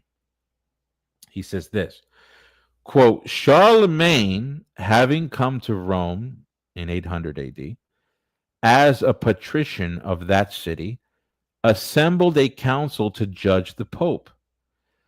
But Leo III was sure beforehand that he would prevail. He had received Charlemagne in triumph, and the powerful king was not ungrateful for the attentions of the pontiff. The members of the council accordingly declared with one voice, "We dare not judge the apostolic see, which is the head of all the churches. Such is the ancient custom." According to this new code of a new papacy, the apostolic see, which could judge all, could be judged by none. Rome neglected no chance to establish this fundamental principle of her power, of which the inevitable consequence is papal infallibility and even impeccability. Thus was the Roman Empire of the West reestablished. Rome, who had always looked with jealousy, let me say that again. Rome, who had always looked with jealousy upon the removal of the seat of government to Constantinople, was in transports of joy.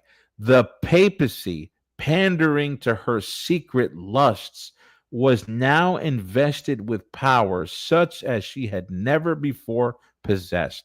The idea of Hadrian, that's Hadrian the First, was achieved by his successor Leo III. The modern papacy, a mixed institution, half political and half religious, was established. A new era was beginning for the Church of Jesus Christ, an era of intrigues and struggles, deposit and revolutions, innovations and scandals, close quote. Page 269 in his book on the papacy. Ladies and gentlemen, Father Goutet here is saying that Pope Hadrian and his successor, Pope Saint Leo III, venerated saint in the Orthodox tradition, created the papacy. And he even goes so far as to say that Rome had always been filled with jealousy and lust since Constantine moved the capital of the empire to Byzantium.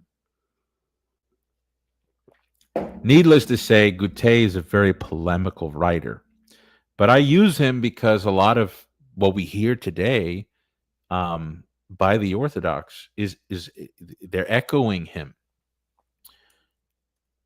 Okay, we'll move on. We're going to wrap it up here with the Photian Synods. And I want to wrap it up with this because Seraphim Hamilton had talked about how in the first millennium, there was a dispute about being in communion with Rome, and that sides that were out of communion with Rome didn't suffer because of them being out of communion with Rome. And one of the instantiations of that was the Photian Schism, that Constantinople was out of communion with Rome, and so they had to hold a council. But we need to understand a little bit more detail here. There was two famous synods, Constantinople 869 and Constantinople 879. In Constantinople 869, the whole synod is basically a big, huge claim that it's illegal to judge the Roman pontiff, because that is what Photius had done. He had attempted at least to do that in a little synod, or I should say it was an encyclical that he wrote in 867, condemning the Filioque, condemning Pope Nicholas I, because Pope Nicholas I had sent full, crystal clear papal claims that no scholar that I know of interprets in an orthodox way. Okay. So I mean, you could read Father Andrew Luth, however you pronounce it. Any Orthodox historian on this period, they're all going to admit. You'll see Callista Timothy Ware in his book on the Orthodox Church. Everybody knows that Pope Nicholas was claiming universal jurisdiction, and the infallibility of the Roman See. Photius and Emperor Michael III were well aware of that in the late 850s and the early 860s. So as this controversy between Ignatius and Photius took place in Constantinople, I can't rehearse all the history here. Hopefully you guys are familiar.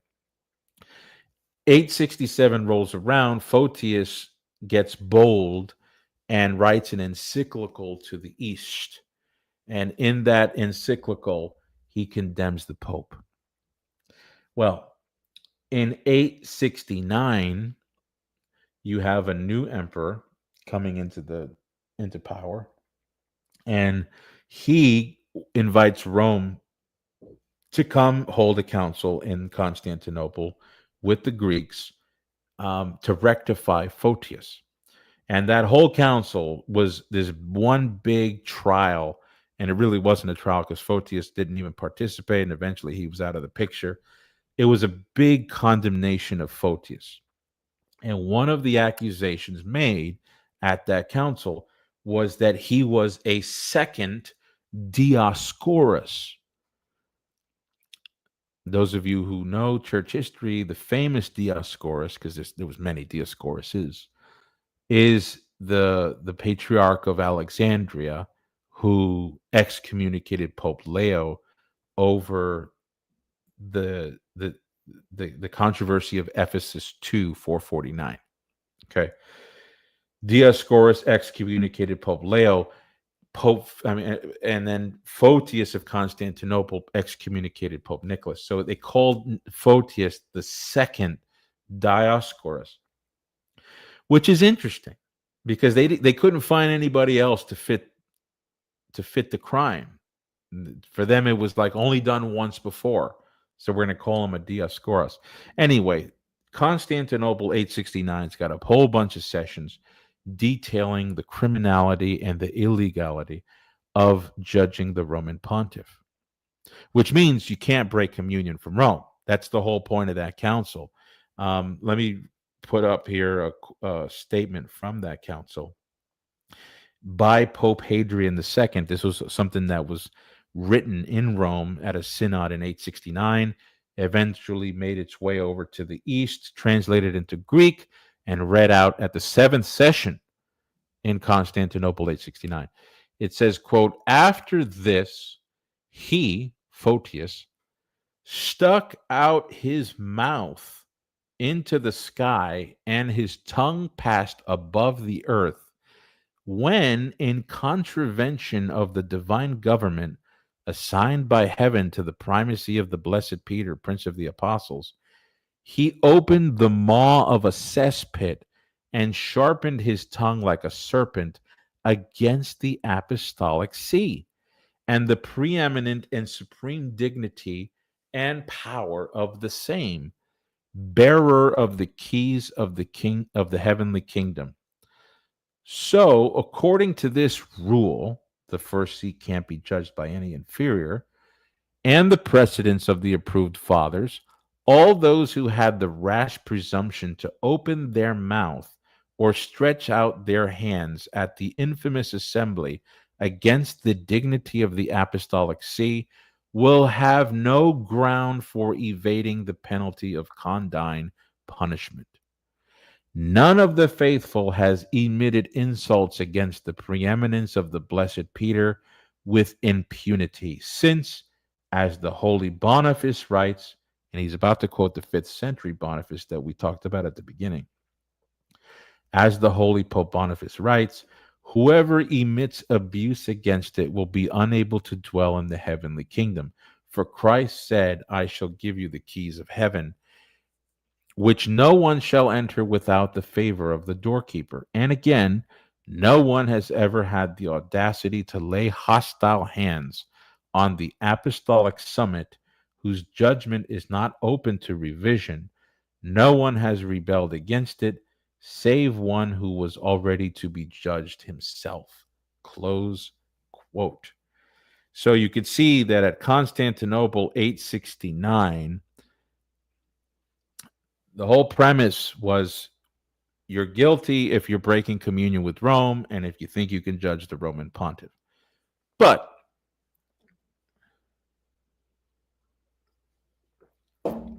they accused Photius of doing that. My Orthodox friends are going to say, not so fast. At the Council of 879, they annul that council. Okay, there's more details to that. We don't have time to go into it, but basically, in the book, you're going to want to get I don't want to say all the details because nobody really has all the details. But to be the most informed as you can, reasonably speaking, from the scholarship, Francis Dvornik, the Photian Schism, and A Successful Council of Reunion by John Meyer. And you're going to want to get the Acts of the Council of Constantinople, 869. In any case, I'm going to give you a short summary here. Council of 879 is called, and it's an attempt at reunion. It's an attempt to establish Photius as the rightful occupant of the patriarchal throne in Constantinople through an atoning act. Pope John VIII knew about the previous synod in 869. He also knew what Photius was accused of.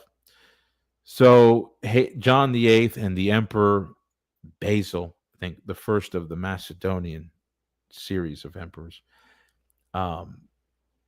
they said, "Look, let's strike a deal here. You know, Photius will apologize. He will repent of what he did, and that way, the Synod of 869 doesn't even have. We could pretend it doesn't even exist anymore, because Photius would have atoned for his wrongdoing."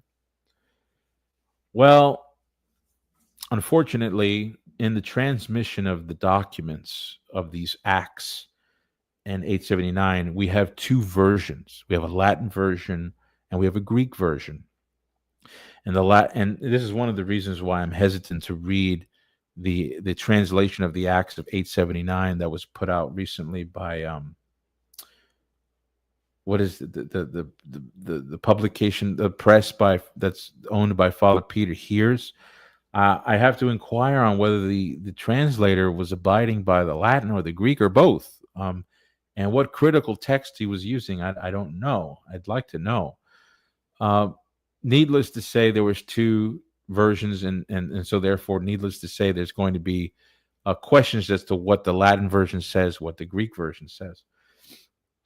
In short, what ends up happening at that council, what we think and what I think happened, is that the legates of the Pope were convinced that the Synod in 869 actually had the wrong facts about Photius, and that Photius actually had not been guilty of what he was accused of, and that he and Ignatius actually made up before Ignatius died, and that Ignatius was more responsible for the ruckus.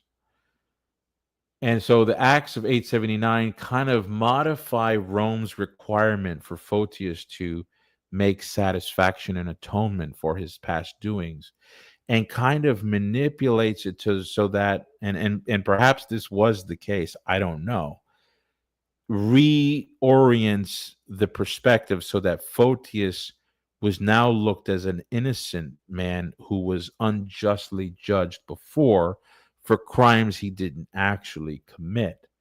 And so the legates were kind of put in a position where they had to reorient their instructions from Pope John VIII. So it's not as if the 879 council says, and we're just going to anathematize everything that was said at 869. No, in fact, they were using the Pope's authority to annul that synod, because for them, that synod was a miscarriage of justice. They didn't identify any papal heresies, the heresy of the papal claims at 869. So those claims are still that the claims of the papacy that we see in 869, none of those were repudiated by the Byzantines nor by Photius. So that's something to take note of, that Seraphim Hamilton was talking about, how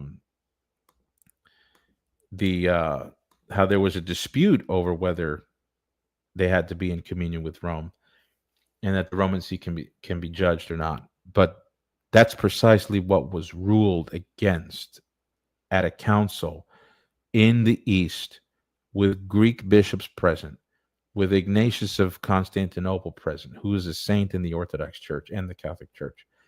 And Photius knew about all those claims, from Nicholas and Hadrian II all the way to John VIII.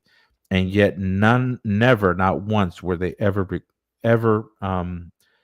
not one of the papal claims at that time was repudiated. So that means they all stay standing in terms of the first 10 centuries. Okay, I think we're done.